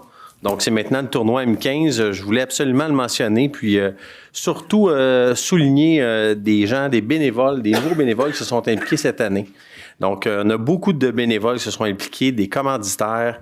Dans les membres du CA, ces gens-là ont pu gérer sur une durée de 9 jours 64 équipes différentes, plus de 116 matchs. C'est un gros succès, c'est une très, très belle organisation. Donc, je tiens à le mentionner, Sylvain Cloutier, qui est notre nouveau coordonnateur du tournoi, qui était sur place, Josiane Langevin, qui était aux communications, Catherine Saint-Pierre au registrariat, Richard Chaillé au service aux athlètes, Stéphane Sergerie, qui était à la sécurité, puis Alexandre Werbrook, qui était responsable du bar et des loteries. Ce qu'on me dit, ça a été un vif succès sur toute la ligne. Là aussi, il a dû faire chaud parce que les gens ont resté sur place. Puis, il n'y a pas eu d'anicroche en tant que tel. Fait que félicitations puis merci aux bénévoles. Effectivement, c'est un beau succès. Puis, des bénévoles de nos jours, il faut en prendre soin. Mais aujourd'hui, je profite du conseil pour les remercier officiellement. Dites-moi donc, M. Lamar, M15. Oui. Qu'est-ce que ça veut dire? M15, M18, M9, c'est des catégories. Okay. Donc, on ne peut plus appeler ça les tournois Pee-Wee, Bantam et Midget. C'est vraiment les catégories maintenant qui sont comme ça. Eh bien. Oui. Et maintenant, les participants aux prochains Jeux du Québec. Effectivement, les prochains Jeux du Québec vont avoir lieu à Sherbrooke entre le 1er et le 9 mars 2024. Donc, on a tenu à souligner le départ de ces athlètes-là pour les Jeux du Québec. Donc, encore là, je tiens à les remercier, mais surtout les féliciter de si bien représenter la ville. On parle ici de Méliane Bayard-Drouin, Élodie Guilbeault, Alexandra Larose, Charles-Antoine Morin, François-Xavier Morin, Laurence Nadeau, Rosalie Paradis, Simon Pelletier, Juliane Sanson. Bon succès, on compte sur vous. Merci. Merci beaucoup. Aux affaires courantes, pour les soumissions et contrats, on a d'abord l'équipement et services pour la mise à niveau et l'entretien du système de répartition. C'est avec Belle Mobilité. C'est quand même un montant important de 149 504,20. Je vais proposer, M. le maire. J'appuie, M. le maire. Merci. Fourniture de 2 camions, cabines et châssis. Une capacité moyenne de 1,5 tonnes. Avec l'entreprise 3 Diamants Auto 1987 Limité. Je vais proposer. J'appuie, M. le maire. Merci. Ensuite, le transport à disposition de boues sanitaires, il faut rejeter les soumissions pour que ça soit travaillé d'une autre façon. Ça vous a été expliqué par M. Aziz jeudi dernier. Proposeur appuyeur. J'appuie, M. le maire. Vous avez la réhabilitation de regard d'égouts sanitaires avec l'entreprise Service Soleno Incorporé. Je propose. Et j'appuie. Service professionnel d'ingénierie, préparation des plans et devis, surveillance pour aménagement et réfection de divers packs pour 2024. Je vais le proposer. Je vais l'appuyer. Service Monsieur le maire? Oui. Le parc nature, est-ce qu'il est inclus dans ça ici? Non. Non? OK. J'avais pas entendu. Merci. Ensuite, vous avez les services professionnels d'ingénierie pour encore les plans et devis, surveillance des travaux. On parle du boulevard industriel entre le 1001 boulevard industriel et la voie ferrée. Je propose, monsieur. Et j'appuie. Vous avez aussi les services professionnels d'ingénierie pour la mise en place de stations météorologiques automatiques et suivi surtout là, la pluviométrie. Quand même quelque chose qui est important avec les changements climatiques. Donc, proposant Rapillard. Une option de renouvellement. Je propose, monsieur le maire. Merci. Appuyé. Gestion Luc Lavigne Incorporé. C'est un délai additionnel expirant le 24 novembre 2024 afin de satisfaire une obligation de construction. Là. Donc, il y avait un montant de 7 572 et 7 sous comme compensation. Proposé. Et je vais l'appuyer. Au niveau du personnel, l'embauche secrétaire cabinet du maire, donc c'est Mme Sylvie Lachapelle. Le plaisir de le proposer, M. le maire. Et je vais appuyer. Petite question ici, Monsieur le maire. Oui. Vous nous avez bien mentionné là, que cette nouvelle ressource-là, qui allait être à temps partiel, n'était pas dédiée aux élus. Comme on avait auparavant, Madame Saint-Amour, elle était... là, c'est l'inverse. Là. À l'avant, elle était à temps partiel, puis c'était comme l'adjointe. En fait, c'était l'adjointe des élus. Là, aujourd'hui, vous nous dites qu'elle ne sera pas notre adjointe et Sylvie demeure quand même votre secrétaire. Donc, ça vous fait une ressource et demie pour vous. Est-ce que Sylvie va avoir quand même plus de temps pour nous, les élus? C'est certain. Premièrement, sur quoi je me suis entendu avec Sylvie Saint-Amour. Sylvie va être un peu comme, je pourrais bien dire, un chef d'équipe pour les travaux. En débutant avec Mme Lachapelle, c'est Sylvie qui va lui donner tout ce qu'il y a à faire. C'est sûr qu'il y a un contact qui va se faire avec vous. Et comme je l'ai dit jeudi passé, on verra dans l'avenir comment est-ce que ça va se passer. En plus, Mme Lachapelle, lorsque Mme Saint-Amour sera en vacances, là, c'est elle qui prend le relais. Fait que là, c'est sûr qu'à ce moment-là, le contact ou le travail va être le même là, que Sylvie Saint-Amour, mais on va... dans le futur, on va développer là, comment est-ce que les choses vont se passer. Excellent. Formation aussi pour cette personne-là. Oui. Ben oui. Ben oui. OK. C'est officiel. Est-ce que proposé à Pierre? Oui. Déjà fait. Merci. Je propose. C'est déjà fait. Vous avez embauche employé col blanc, divers services. On parle ici de Carole-Anne Landry, Marine de Carvalho, au poste d'employé col blanc. Je vais proposer. Je leur souhaite la bienvenue. Je vais l'appuyer. Au niveau des cols bleus, on parle de Stephen Auclair. Je propose. Je vais l'appuyer. Brigadier ou brigadière scolaire. Dans ce cas ici, on parle de Mme Stéphanie Dubois. Je propose. J'appuie. C'est un travail très précieux, le brigadier scolaire, c'est pas facile. Là. Alors. Oui, c'est très précieux, mais que j'aimerais donc envoyer une facture à la commission scolaire. Tout à fait, oui. Au centre de service scolaire. Ensuite, vous avez, mais c'est vrai que c'est un travail important pour la sécurité de nos tout-petits. L'embauche professeur service du sport plein air, on parle de Annie Picard. Je vais le proposer. Je vais l'appuyer.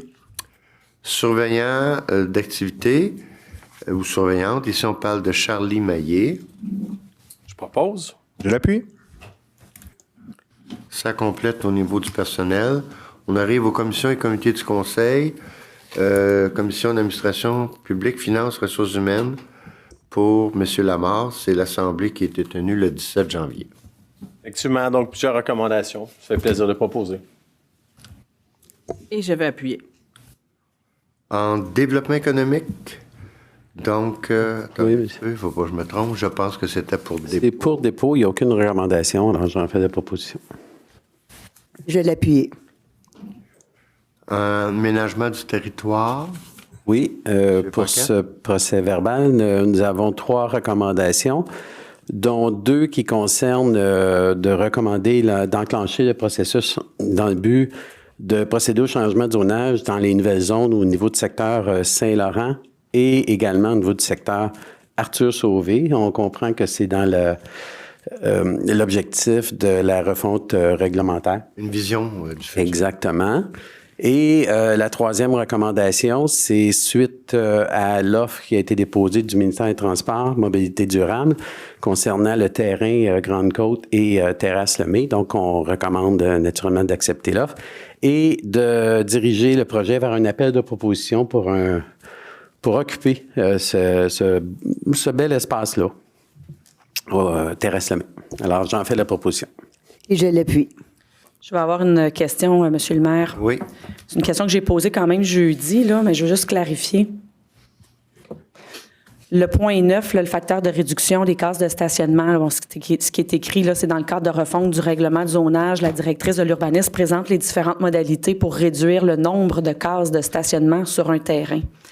Est-ce que ce point-là spécifiquement, parce que là, la réponse que j'ai eue, c'est que ça va être inclus dans le nouveau plan d'urbanisme. Oui. Est-ce que ce point-là, plus précisément, va faire l'objet d'une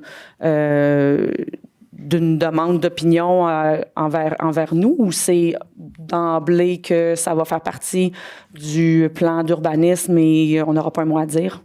En fait, c'est le temps présentement de dire un mot. Disons que ce qui est visé avec ça, c'est sûr que avec les îlots de chaleur, etc., c'est d'essayer de réduire. Je pense que M. Bélanger avait apporté un bon point jeudi. C'est avec une certaine distance, exemple comme le terminus de Saint-Eustache. La distance est à quoi? 150 mètres, je me trompe-tu? Oui. 300 mètres? 300 mètres? De 150 et 300. 150 et 300. C'est de réduire le nombre de cases de stationnement pour ces choses-là.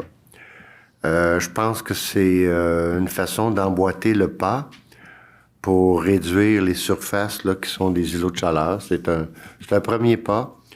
On parlait d'une réduction, je pense, 20 et 10. 25 et 15, mais vous me corrigerez, M. le maire, vous savez que j'ai pas été présent, malheureusement, à la rencontre, mais j'ai parlé avec Mme Paula. Et 20 et 10. Et ça a été réduit à 20 et 10. Exact. Donc, pour répondre à votre question, entre autres, c'est que ça a été réduit un peu. Donc, le pas qu'on a à faire va être un petit peu plus doux que ce qui était proposé en un premier temps. Qui avait été proposé en premier temps avant que je pose la question ou après? Non, au même moment, le jeudi passé, c'était 25 et 15. OK. Et ça passe à 20 et 10. Exact. Parce que ce que j'avais mentionné, moi, c'est qu'il y a d'autres mesures qu'on peut appliquer, des sols perméables. Il y a plein d'autres mesures qu'on peut appliquer plutôt que d'enlever des cases de stationnement. Je ne sais pas pour vous, mes collègues, mais moi, dans mon quartier, les gens me disent il manque de stationnement. Donc, d'aller en réduire des cases de stationnement dans les propriétés. Tu as des endroits très spécifiques, hein? C'est pas partout dans la ville, là. Oui, mais même si c'est près du terminus, ça n'empêche pas que c'est pas tout le monde qui habite à côté d'un terminus qui a pas de voiture. Ça veut pas dire ça. Donc, puis comme on le sait aujourd'hui, les gens n'ont pas une, mais ils ont tous 2 voitures. Le conjoint, la conjointe. Quand on est rendu à sa retraite, peut-être pas, mais quand on est au travail, c'est pas tout le monde qui peut bénéficier du télétravail. Donc, les gens ont encore des voitures. Puis de plus en plus, des gens qui ont des voitures électriques en plus. Donc, les îlots de chaleur, je suis totalement pour la réduction des îlots de chaleur, mais je pense qu'il y a quand même des moyens qu'on peut utiliser sans brimer les citoyens en leur enlevant des cases de stationnement pour lesquelles j'étais totalement contre. Mais je suis contente de savoir que vous avez refait l'exercice. Merci. Mais vous aviez posé la question jeudi et je vous avais répondu également que on peut pas avoir le beurre et l'argent du beurre. Et lorsqu'on prône une mobilité urbaine, on a une politique de mobilité urbaine, lorsqu'on prône des attentions au niveau des changements climatiques, on a une politique sur les changements climatiques, il faut faire des gestes concrets. Et celui-ci, c'en est un. Alors, on ne peut pas faire un pas en avant puis 2 pas en arrière. Il y a quand même Vous avez répondu ça. Il y a quand même d'autres choses qui peuvent être faites. Merci. Okay. Je pense que c'est tout. Le dossier est très bien vérifié. Est-ce que c'est proposé? Oui, parfait. On arrive au service technique. Je vais demander à M. Goyer. M. Goyer qui avait présidé, c'était pour dépôt. Mais... Oui, M. le maire, simplement pour déposer, mais il y a beaucoup de travail de fait. Ça s'en vient, les recommandations, entre autres sur la chaufferie au manoir Globensky. OK. Commission des loisirs de la culture communautaire, M. Tessier. Oui, M. le maire, on a 17 recommandations qui touchent la vie communautaire, le sport plein air et le culturel. On a pour tous les goûts. Donc, j'en fais la recommandation. Merci. Je l'appuie. Monsieur le maire, si vous me le permettez, moi, je voudrais remercier le CLCC, M. Tessier, titre de président, parce que on a découvert avec les nouveaux arrivants, un nouvel arrivant sur le boulevard Giroir, la famille Thompson. Ils ont assisté d'ailleurs à notre déjeuner des nouveaux arrivants. Et vous avez accordé un petit montant à un athlète, un futur athlète, 14 ans environ, Stan Chrisley Thompson, qui va représenter, c'est pas peu dire, là, le Canada au tournoi international Mudialato 2024 sous les auspices de la FIFA en Espagne au mois de mars. Alors, je pense que c'est pas une petite chose qu'on vient de faire. On vient de faire une grande chose avec ce petit montant-là. Je sais aussi que vous allez les diriger vers la Fondation Élite.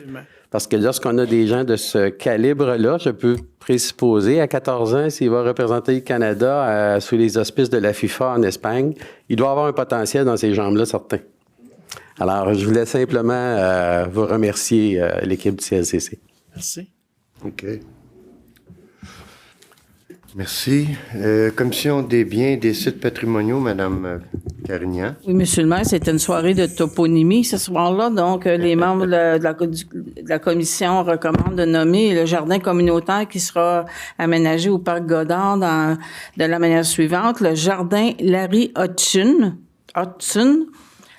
connu sur le nom de jardinier paresseux, afin de rendre hommage à ce grand chroniqueur horticole, notamment auteur de 64 livres portant sur le jardinage, blogueur, conférencier, etc., pendant plus de 40 ans et qui est décédé le 26 octobre 2022. Il y avait un autre toponyme qu'on a nommé, c'est de recommander de nommer le parc situé en l'angle des rues Yves et la Voie de la manière suivante, parc du Plateau des Chênes, considérant qu'il est situé dans le quartier du même nom. Et j'en fais la proposition. Je vais l'appuyer. Merci. Commission de l'environnement et de l'embellissement, Mme Lefebvre. Oui. Merci, M. le maire. On avait plusieurs recommandations. Donc, la journée de l'environnement et de l'embellissement qui reviendra samedi le 11 mai cette année. En fait, cette année, au lieu de distribuer, comme à chaque année, de la sclépiane pour les papillons, ça va être la monarde fistuleuse, qui est une très belle fleur encore, donc qu'on va distribuer en même temps la journée de l'environnement. Distribution de la journée de distribution des 120 arbres revient aussi au mois d'octobre. Donc, c'est plusieurs recommandations à la Commission de l'environnement que je propose le procès-verbal. Que j'appuie, M. le maire. Merci. Commission jeunesse, M. Lamar, c'était pour dépôt. Et comité consultatif d'urbanisme, M. Paquet. Excusez-moi. Un comité qui, normalement, sont costauds. Lui, il était semi-costaud, si on peut dire. Il y avait un peu moins de sujets. Par contre, on y retrouve des recommandations concernant 2 PIA au niveau des enseignes. Vous avez une recommandation de PIA concernant l'agrandissement d'un bâtiment d'entreposage existant au 825 boulevard Sauvé. Un très beau PIA au 96 chemin Grande-Côte. En fait, c'était une première qu'on voyait. C'est un agrandissement du bâtiment principal, en fait, de la cuisine, à partir du patio existant extérieur. Mais c'est vraiment une belle maison. Il y a eu beaucoup de travaux qui ont été faits sur cette maison-là. Et là, ils vont faire un agrandissement qui va s'intégrer parfaitement avec ce qui existe. Et finalement, on l'a vu en premier projet de règlement qui a été adopté aujourd'hui, c'est une demande d'amendement à la réglementation pour le 113 rue Labrie, modifiant les usages. OK. Alors, donc, il y a deux recommandations, le PV et les PIA. J'en fais la proposition pour les deux. Et je l'appuie. Merci beaucoup. Oui? Avant de poursuivre, là, moi, j'ai comme une question générale à propos des commissions et des comités. Puisque j'ai dit jeudi, on a des procès-verbaux qui sont exemplaires comme celui du CCU. On a des procès-verbaux qu'il faut deviner qu'est-ce qui a peut-être été dit dans les rencontres. Donc, on a des PV qui sont des procès-verbaux qui sont pas nécessairement clairs, pas détaillés. Il y en a d'autres qui sont pas documentés. Exemple, on présente un plan d'action, mais il y a certaines commissions qui vont le mettre, qui vont le joindre avec. Il y a d'autres commissions qui le joindront pas avec. Je me dis que pour faire de l'amélioration, puis d'une meilleure communication, si on pouvait peut-être uniformiser un petit peu plus les procès-verbaux, peut-être que ça l'aiderait un petit peu à la compréhension. C'est sûr que c'est difficile compte tenu que c'est pas tous les mêmes sujets, mais au moins d'avoir un modèle qui dit qu'on ne fait pas juste dire une phrase qui dit que c'est la directrice a présenté le dossier, puis ça s'arrête là. On ne sait pas du tout de quoi ça a parlé. Moi, je suis sur 2 commissions. En fait, là, on a des commissions, des comités et on a des associations villes. Il y en a une 30aine au total. Je suis sur seulement 2, moi. Vous m'avez nommé sur seulement 2, Monsieur le maire. Donc, je pense que c'est normal que j'ai peut-être moins d'informations que les autres parce que quand on est dans les réunions, c'est là qu'on a plus d'informations. Donc, moi, ma façon de m'informer, c'est d'aller lire les procès-verbaux. Puis si les procès-verbaux, ben il n'y a pas grand-chose d'écrit, j'ai de la difficulté, moi, un petit peu à suivre. Donc, j'ai beau poser des questions, mais à un moment donné, je pense que ça serait, je l'ai parlé tantôt, plus efficient si on pouvait avoir, ça serait plus éthique aussi, si on pouvait avoir des procès-verbaux qui soient un petit peu plus, qui aient un petit peu plus de chair autour de l'os pour qu'on puisse savoir de quoi il en retourne. Parce que au final, nous ici, c'est pas la commission ni les comités qui décident, c'est le conseil de ville. Donc, c'est rendu ici que nous, on a approuvé, à voter. Puis, si je sais même pas sur quoi je vote, parce que c'est pas nécessairement écrit. Oui, des fois, les recommandations sont un peu plus claires, mais combien de fois, attendez, monsieur le père, combien de fois les recommandations, j'ai demandé que, qu'ils soient un petit peu plus clairs parce qu'on savait pas exactement ce qui en était. Donc, c'est une demande que je fais pour... Puis c'est pas la première fois que je le demande. Je reviens souvent à la charge à ce que les procès-verbaux soient plus clairs. Bon, donc, premièrement, ce qu'il faut, c'est très important de spécifier. Moi, je sais que l'autre jour, vous n'aviez parlé, je pense à M. Tessier. Il a dit qu'il verrait qu'est-ce qui peut être possible de faire. Ici, au Conseil, on vote sur des recommandations des commissions. Tout à fait. Il peut y avoir des dossiers qu'une commission, puis je vous dis tout de suite, là, il n'y a aucune demande qui est faite de quiconque, ni de ma part, de dire les procès-verbaux, il faut qu'ils soient écrits de telle façon. Il y a peut-être des fois des dossiers où le directeur présente quelque chose. C'est une discussion, c'est une réflexion. À moins que ça fasse l'objet d'une recommandation, il peut y arriver qu'un dossier... la directrice, je sais pas quoi, là, de la bibliothèque, je vais dire ça comme ça, présente son dossier par rapport à l'achat de livres. Mettons. Ça sera pas vraiment plus précis que ça, sauf que si la directrice dit, je voudrais que le budget soit augmenté de 10 000 $. Alors, à ce moment-là, il va y avoir une recommandation qui va être faite d'analyser la possibilité que le budget augmente de 10 000 $ pour l'achat de livres.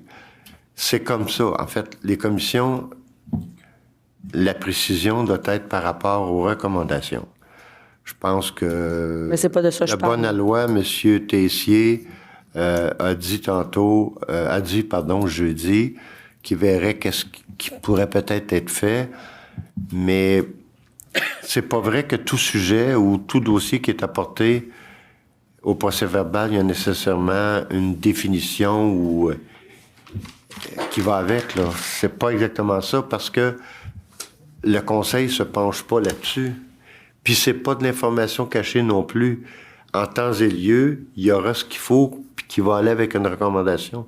C'est tout simplement comme ça. Est-ce que, quand M. Tessier a dit ça, là, j'en ai même pas jasé avec lui, est-ce que, je sais pas, moi, M. Michel Lamontagne ça s'appelle plus l'animation communautaire, moi je l'appelle toujours comme ça, là. Le développement communautaire. La communauté pourrait être un peu plus précis, mettons, dans une phrase qui dévoilerait un peu le sens de la présentation, de la discussion, peut-être, sauf que ça va être très bref, là. Il n'y aura pas nécessairement le reflet de la discussion qu'il y a autour. Là. Les membres prennent connaissance, échangent, c'est tout simplement comme ça, là. C'est pas parce que vous faites vos procès-verbaux de la même façon depuis 24 ans qu'ils doivent être encore comme ça. Moi, je parle que c'est pour des fins d'amélioration. Puis quand je parle, c'est pas pour les recommandations que je parle pour les points de sujet de discussion. Parce que ces points de discussion-là, des fois, ça peut venir parce que c'est un citoyen qui a amené ça. Des fois, ça peut venir parce que c'est un directeur de service qui a amené ça. C'est intéressant pour nous autres aussi de savoir c'est quoi ces informations-là. Je pense qu'on est en droit de savoir ce qui se passe dans la ville. Moi, vous m'avez mais qu'est-ce qui vous dit? Quand c'est nécessaire d'avoir l'information, c'est écrit. Qu'est-ce qui... Là, la façon que vous le dites, c'est comme si on essaie de cacher des choses. Non, c'est pas ça que je dis du tout, là. Si vous le prenez comme ça, c'est pas ça que je dis, là. Elle appartient à chaque président de commission, puis... Il y a une limite... Il gère son affaire comme il se doit. Il y a une limite entre écrire la directrice a présenté le dossier et ça s'arrête là et avoir un petit peu de détails. Hein? On s'entend que... C'est pour ça que M. Tessier vous a dit... Moi, j'ai pas nommé de nom en passant. Non, mais jeudi, vous avez parlé de la commission des loisirs. M. Tessier a dit, je vais voir qu'est-ce qui pourrait être peut-être amélioré. C'est ça. Il n'y avait pas juste cette commission-là sur laquelle que je me suis penchée. C'est celle-là que j'ai entendue. Oui, mais j'en ai dit deux autres que j'ai demandé à ce qu'il y ait des améliorations aussi qui soient faites pour faire d'une meilleure communication. Tu sais, on a une politique, là, la politique sur le 1950. En fait, ça, c'est le règlement 1950, puis on a la politique, attendez une minute, là, qui est la 17...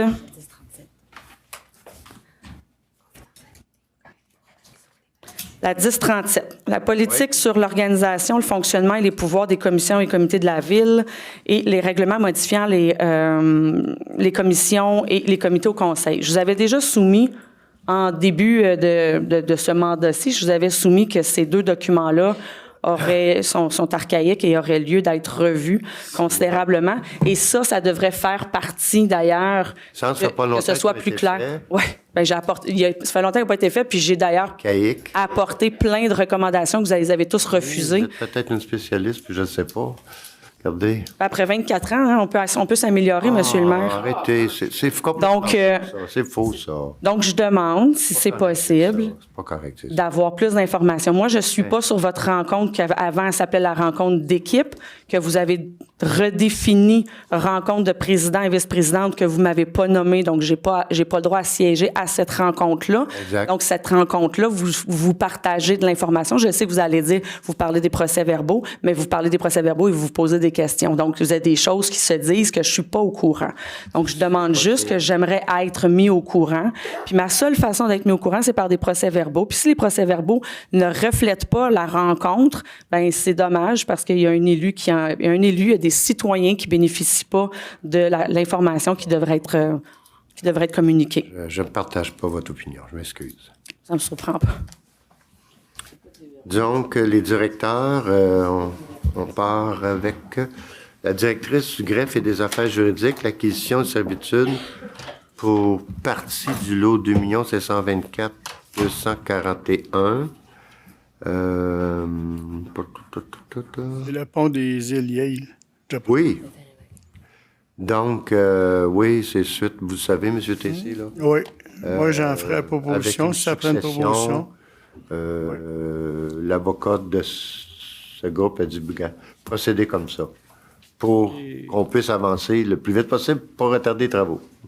dénouer l'impasse d'une certaine manière, parce que sans ça, ça va prendre peut-être. Bien, en tout cas, s'assurer qu'il n'y ait pas d'impasse. Vous avez raison, M. le maire. C'est comme ça. C'est très prudent de nous, mais je dois souligner aussi le travail de nos services, quand même, prendre contact avec la famille. Ça s'est fait dans les règles, je dirais peut-être pas les règles de l'art, mais dans les règles civistes comme telles. C'était vraiment du bon. Fait que vous le proposez? Ah, définitivement, M. le maire, ça fait des dossiers de quasiment 10 ans. Là. On voit le bout du tunnel, mais là, c'est le bout du pont.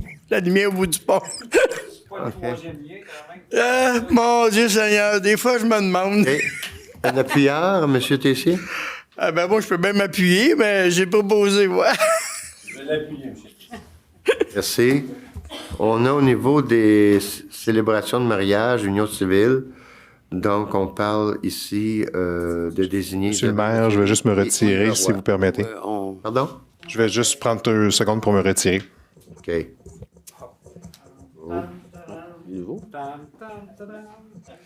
OK, les deux se retirent. On célèbre une union en ce moment, là? Ça va dans l'autre pièce. Qui propose? Je propose. Bon. Merci. On a maintenant la main levée pour Domrex Pharma Incorporé. Je vais proposer. Je vais en faire la proposition. Oups. Je vais en faire la proposition. Je vais l'appuyer. Merci. Vous avez la vente d'un immeuble, revêtement de protection Master Incorporé. Donc, c'est terrain 39 et 40. Oui, monsieur. À la chèvre, là. À la chèvre. Alors, ça me fait plaisir d'en faire la proposition. Je vais l'appuyer. Ensuite, vous avez la demande d'aide financière. C'est dans les points du directeur du module administratif et communautaire pour le programme d'aide financière aux activités de sensibilisation à la mobilité durable. Donc, c'est 15 000 $. Je vais en faire la proposition ou je vais l'appuyer. Parfait. Pour l'autre point, je vais demander à M. Goyer et Mme Carignan de vous retirer. Grosse soirée. De le dire, ben oui. Non, en fait, c'est tout simplement la Fondation Sauvegarde de l'Église historique. C'est conclusion d'une entente. C'est dans le lien avec l'ancienne paroisse Saint-Esprit, où on a une entente là, pour une acquisition. Les 2 sièges, je pense, sur le conseil d'administration, ils n'ont pas été mêlés du tout au dossier. Ça s'est réglé avec le président, Bastien, Morin et moi. Et c'est dans le but de pouvoir construire des logements sociaux, entre autres, à cet endroit-là. Non? Faire de texte d'eau, les billets, M. le maire. Pardon? C'est les billets. C'est avec la petite église. Là, vous venez de me faire... C'est juste à faire là. Excusez. Mais après, moi, ça va venir le prochain conseil. Je suis convaincu, moi. Non, c'est pour de la billetterie, M. le maire. Je vais en faire la proposition. Oui, c'est l'entente qu'on a pour sortir les billets. La 2e année qu'on... Là, j'ai... Il me semble que c'était pas ça que j'avais lu, moi. J'en fais la proposition, puis je vois que nos collègues se retirent, ça touche toujours l'Église, quasiment. C'est bizarre. Ah, comme ça. M'excuse, je t'aperçois. Ben là, c'est bien correct. C'est un dossier qu'on avance, là. En tout cas, c'est du monde de l'Église dans le coin, là.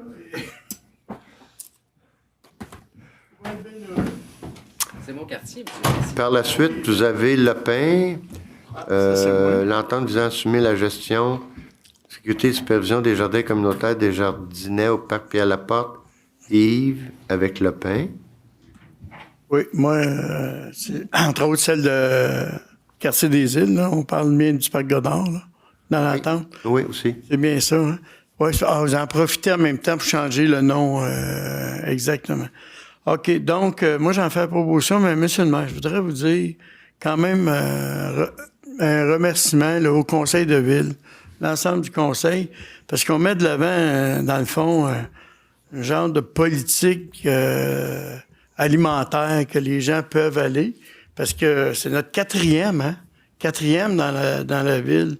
C'est quand même beau. J'ai écouté un maire d'une ville voisine, puis c'était son premier, puis il a passé à la télé pour ça. Nous, on en a 4. Fait que c'est vraiment beau. Puis quand on pense aussi les jardins qui est maintenant en façade, tout ça, donc il y a certainement consolidation de tout ça en un genre de politique alimentaire faite par les citoyens. Mais je suis vraiment content de tout le monde. Puis du quartier des Îles, parce que c'est quand même un dossier qui va être fait avec les bénévoles du quartier. Aussitôt que le dégel le permet, on partait de coûts à peu près à 125 000. On a fait une entente de 35 000. Donc, c'est une grande économie pour notre ville, l'implication des citoyens. Et le lopin, c'est vraiment eux qui vont s'occuper du jardin. Quartier des Îles, on fait juste le construire et après, on remet au lopin. Donc, c'est une belle entente. Je suis vraiment heureux de le proposer. Merci. Oui, ça a déjà été fait. Ça a déjà fait, hein? Parfait. Ensuite, les 2 prochaines résolutions, c'est dans le même dossier, dans le fond. Annie Rompré et Olivier Godette. C'est ce qui a été réalisé dans le cadre de la santé mentale. Exactement, le comté Mirage. Puis c'est ça, c'est pour être capable d'avoir... Je pense que c'est les droits, la session des droits d'auteur. C'est ça. Donc, c'est sur la rue Primo et c'est aussi à la Petite Église. Effectivement. Cabaret, spectacle. Et ce dossier-là, j'ai hâte d'avoir des nouvelles parce qu'il est présenté au prix Ovation municipale. Ah, OK. Je ne sais pas quand on va avoir des nouvelles. Habituellement, vers la mi-mars, on devrait savoir si le dossier a été retenu. Mais j'ose croire que oui, parce que c'est un très, très beau dossier. On verra justement avec Mme Rompré puis M. Godette. Je leur avais déjà demandé, parce que je l'avais annoncé ce soir-là, que je trouvais que ce dossier-là pouvait être présenté. Et si jamais ils veulent accompagner, parce que c'est à Montréal l'an prochain, pour être capable d'expliquer aux gens c'est quoi le dossier. Ah, c'est bravo. C'est eux autres qui sont avec quelqu'un de nos services là, qui sont extrêmement bien placés pour l'expliquer, expliquer le vécu avec les enfants. J'ai été émerveillé ce soir-là, à la petite église, de voir ça, les enfants. Je me promenais, je me souviens, il y a une petite fille, elle dit, monsieur, elle fait ça sur ma manche. Elle dit, c'est moi qui ai fait, c'était une tortue, quelque chose comme ça. C'est moi qui ai fait ça. Elle était très, très fière, la petite, de dire que c'est elle qui avait fait ça. Puis, en tout cas, alors, j'ai besoin de proposeurs appuyeurs pour les 2, s'il vous plaît. Ben OK, je vais l'appuyer, vu que c'est des gens aussi côté culturel, là, qui... parfait, je vais le seconder, Nicole. Non, mais je vais le seconder. Non, mais je...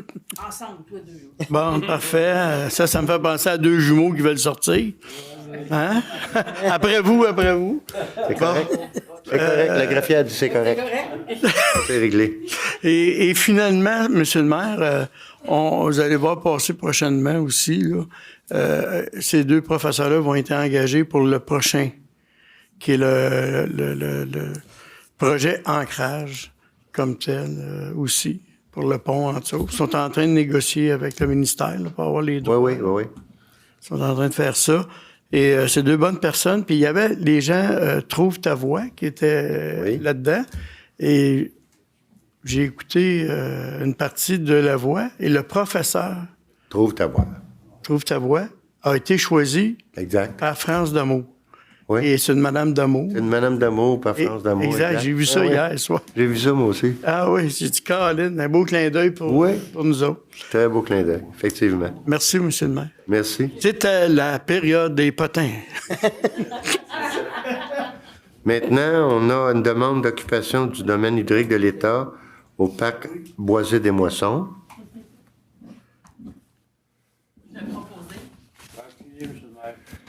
On a une demande de prolongation de délai pour la concordance avec le schéma d'aménagement de la MRC de Montagne. Ça nous avait été accordé, je pense, jusqu'à la fin du mois. Puis bon, on va demander... Décembre, qu'il avait dit, je pense. C'est ça. 1er mars. On avait 1er mars, ça terminait le 1er mars. Fait que là, on va demander à pouvoir extensionner parce que, bon, on n'est pas prêt. Puis de toute façon, on n'est pas tout seul, là, dans ce cas-là. Les autres municipalités de la MRC, c'est la même chose. C'est au mois de décembre. On fait la proposition. Oui. C'est bon. Excellent. Et je vais l'appuyer. Parfait. Ensuite... Pardon? C'est Patrice, oui. Ensuite, vous avez document administratif de la Société d'assurance automobile du Québec. C'est pour désigner 3 personnes, Robert Demers, Pierre Adot, Pierre-Alexandre Gagnon et Gabriel Goyer là, pour les documents administratifs. Pour les véhicules. Ensuite, Hydro-Québec, travaux au 33 boulevard industriel, autorisation de signature. Plaisir. Oups. J'allais dire, j'aimerais le proposer parce que ça commence à être la conclusion d'un dossier qui a été très ardu au fil des ans et qui s'en va vers une finalisation vraiment belle. Donc, autrement dit, c'est l'entrée, la future entrée où on a délocalisé des activités, des travaux publics, faisant en sorte que ça va soulager de beaucoup le bruit et les déplacements, les manipulations en arrière-cour des résidents de la rue Primo. Je pense que c'est un grand plus. Ça fait une dizaine d'années, si c'est pas plus, que ce dossier-là, un peu... Ça s'en vient des dossiers comme des îles. 10 ans et plus. Et ça se règle, ça va se régler. Alors, les deux extrémités se rejoignent, finalement. Ben oui. C'est le serpent qui se mord la queue. Alors, je vais le proposer, M. le maire. Sylvie? Bien sûr. Qu'appuie. Ensuite, vous avez la Société d'habitation du Québec. C'est le programme Maison Lézardée. Je vais le proposer et je vais l'appuyer. Ensuite, au niveau du directeur général, l'administration régionale Kativik. Donc, c'est la fourniture d'un service de prise d'appel d'urgence et de répartition. Donc, on avance avec un autre secteur là, pour desservir. Tout à fait. Alors, je propose. Et j'appuie. Merci. Ensuite, administration aussi régionale Kativik, répartition des appels d'un corps de police, conclusion de renouvellement d'entente. Je propose. Et j'appuie. Vous avez le Centre intégré de santé et de services sociaux des Laurentides. C'est un intervenant en milieu policier, conclusion d'une entente. Il faut dire que dans ce cas-là, c'est l'horaire du CI3S, c'est eux autres qui payent, c'est eux autres le patron de la personne, sauf que il est demandé à ce que cette personne-là soit en lien avec le service de police. Je pense que ça peut être très utile, l'échange de renseignements qui peut se donner puis qui peut conclure souvent à résoudre une situation un peu spéciale. Alors, je propose avec plaisir. Ensuite, le prochain point, c'est la charte de démocratisation de l'accès au plan d'eau. J'avais quitté là, pour Québec là, quand vous avez parlé de ça. Je tiens à vous préciser que, bon, je pense que la charte, la façon qu'elle est présentée, elle est correcte. C'est correct de se poser la question au niveau de l'accès. Ce que je peux vous dire, c'est qu'au niveau du Conseil des élus de la MRC, il a été question justement de favoriser l'accès. Il a été dit aussi que ça pourrait être assuré pour les citoyens de la MRC. Mais quand on porte la réflexion encore plus loin, si la MRC, on a choisi ce dossier-là, c'est en lien avec la richesse qu'on a chez nous là, au niveau de l'eau. On est 6 municipalités sur 7 qui ont un accès direct à l'eau. Il y a juste Saint-Joseph-du-Lac qui, dans le fond, n'a pas un accès direct, mais qui était d'accord avec tous les élus de la MRC. Est-ce que ça a été décidé formellement? Je dirais non. Par contre, en faisant cette résolution-là ce soir, qui va être faite dans chaque ville, je pense que c'est vraiment le début, puis une certaine conclusion de dire qu'il faut rendre ça accessible. Les plans d'eau au Québec, selon moi, ça appartient à tout le monde. Des fois, c'est malheureux qu'il y a des municipalités qui se sont mis à charger des prix exorbitants pour stationner ou mettre la chaloupe ou le bateau à l'eau. Faut dire, par contre, que par précaution, oui, quand tu arrives d'une autre place avec une chaloupe, un autre lac, qui soit lavé là, pour protéger, là, ça, c'est immensément important. Mais moi, je pense qu'il faut ce soir le faire. J'aurais été à l'aise de le proposer, puis qu'unanimement, le conseil, on l'appuie. Je m'en vais avec ça. Et quand on va avoir l'embauche du nouveau DG à l'MRC, parce qu'il faut embaucher une nouvelle personne, c'est un dossier que je veux qu'il travaille avec l'ensemble des municipalités. Pour M. Bélanger, je vais lui donner un petit travail. M. Bélanger, vendredi prochain, a une réunion à la MRC avec tous les DG des villes qui puissent amener aussi ce point-là pour que ça retourne en information dans chaque ville. Je pense que ça ferait de nous une MRC distinctive qui présente sa richesse et puis qui s'assure que les choses soient faites comme il faut. C'est sûr que il y a des choses, des fois, que certaines villes m'ont expliqué, le comportement de certaines personnes qui arrivent à un plan d'eau, ça fait pitié un peu. Mais bref, il faut quand même être distinctif et puis donner l'accès à cette richesse qu'on a chez nous. Fait que c'est ça que moi, je peux vous proposer ce soir pour en assurer un suivi qui va donner du résultat. Les autres MRC, je sais que il y a d'autres endroits où ils vont charger des choses. Je peux difficilement m'engager pour eux, mais pour notre MRC, de travailler ça pour donner un accès correct. Accès correct. Ça, je m'en occupe. Accès correct, vous voulez dire gratuit? Oui. OK. Donc, une accessibilité aux plans d'eau gratuits partout dans les MRC. Si on définit nos plans d'eau comme une richesse, c'est rien de se les garder juste pour nous autres. Tout à fait. Sauf que... Il faut les offrir. Sauf que dans le fond, le plan d'eau est accessible aussi à quiconque qui veut venir, là, qui sort, qui n'est pas de la MRC. Là. Oui, c'est gratuit aussi pour tout le monde. Il y en a qui... oui, mais il y a certains endroits, ils chargent des frais. Oui, tout à fait. Je sais très bien, pour faire du kayak, il y a des endroits qui chargent, mais c'était ça la question. Parfait. C'est une bonne nouvelle. Dans ce sens-là, si vous êtes à l'aise. Oui, M. Goyer. Oui, mon interrogation de jeudi, je m'excuse, vous n'étiez pas là, je m'en excuse, mais c'était comme pour parler aussi en même temps au maire et au préfet. La situation que je connais, parce qu'il y a des citoyens de mon quartier pêcheurs qui sont amants de la pêche, qui m'ont exposé ce problème-là pendant la campagne électorale. Ceci étant dit, l'exemple que j'ai, c'est que nous, la ville de Saint-Eustache, on a accès à la rivière des Mille-Îles. Mais rendu à Deux-Montagnes, il y a des petits rapides qui font en sorte qu'il faut aller à Deux-Montagnes ou à Pointe-Calumet ou à Sainte-Marthe pour aller sur le lac des Deux-Montagnes. Et le citoyen en question me disait, le problème, c'est que nous, on accepte quiconque, on vérifie pas, c'est gratis, c'est gratuit, c'est-à-dire l'accès à la rivière des Mille-Îles, puis bon, selon les règles. Oui. Sauf que dans les autres municipalités, ce qu'on m'a dit, je nommerai pas les municipalités, ce qu'on m'a dit, c'est ils vérifient les plaques d'immatriculation. Puis quand c'est pas une plaque de la municipalité, ils disent de s'en aller.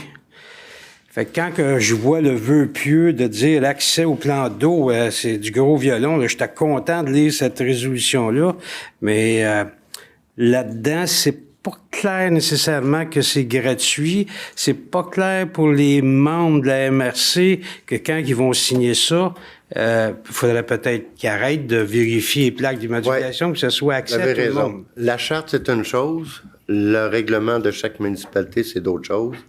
Et c'est à ce niveau-là que je veux que M. Bélanger amène ça, puis qu'il y ait l'alignement qui soit fait par rapport à la réglementation. Il faut être conséquent avec ce qu'on amène. C'est ça.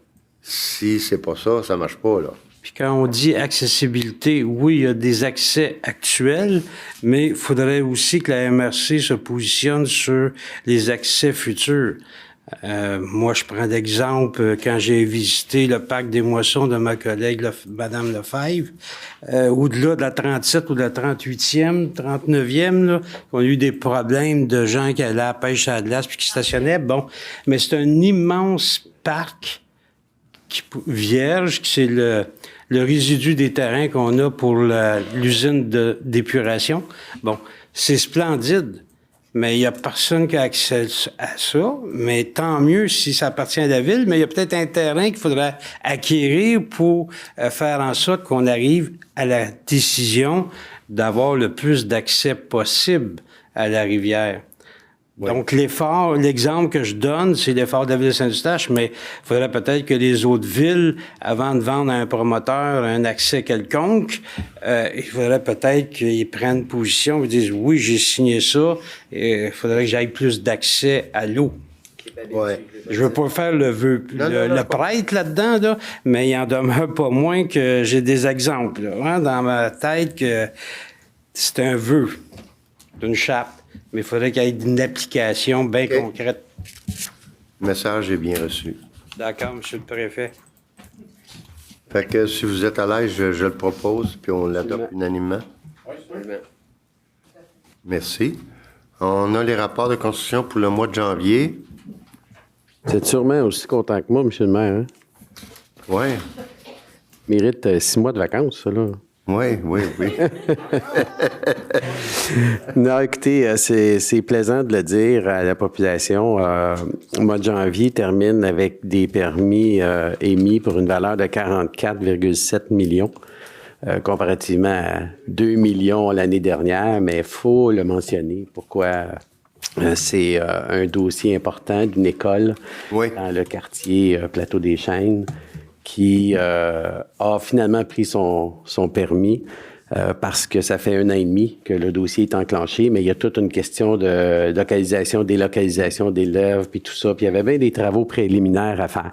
De sorte que même si on n'avait pas ce permis-là de 40 millions, il faut considérer quand même qu'on doublait le mois de janvier de l'année dernière. On était à 2 millions, puis on est à 4 millions. Là. Alors, quand même, c'est bon c'est win-win. Oui. C'est win-win. Y a-t-il encore des enlieux de taxes pour les bâtiments scolaires que la ville en reçoit? Oui. À hauteur de 25 85? 85? Oui. On a hâte que ce soit 100 par exemple? Oui. OK. Merci. Vous avez les rapports de dépenses autorisés par délégation pour la période du 1er au 31 janvier 2024 et les comptes payés à payer pour le mois de janvier 2024. Je vais proposer. Je vais appuyer. Et nous avons la levée de la séance. Je propose. Je vais appuyer. Merci beaucoup tout le monde.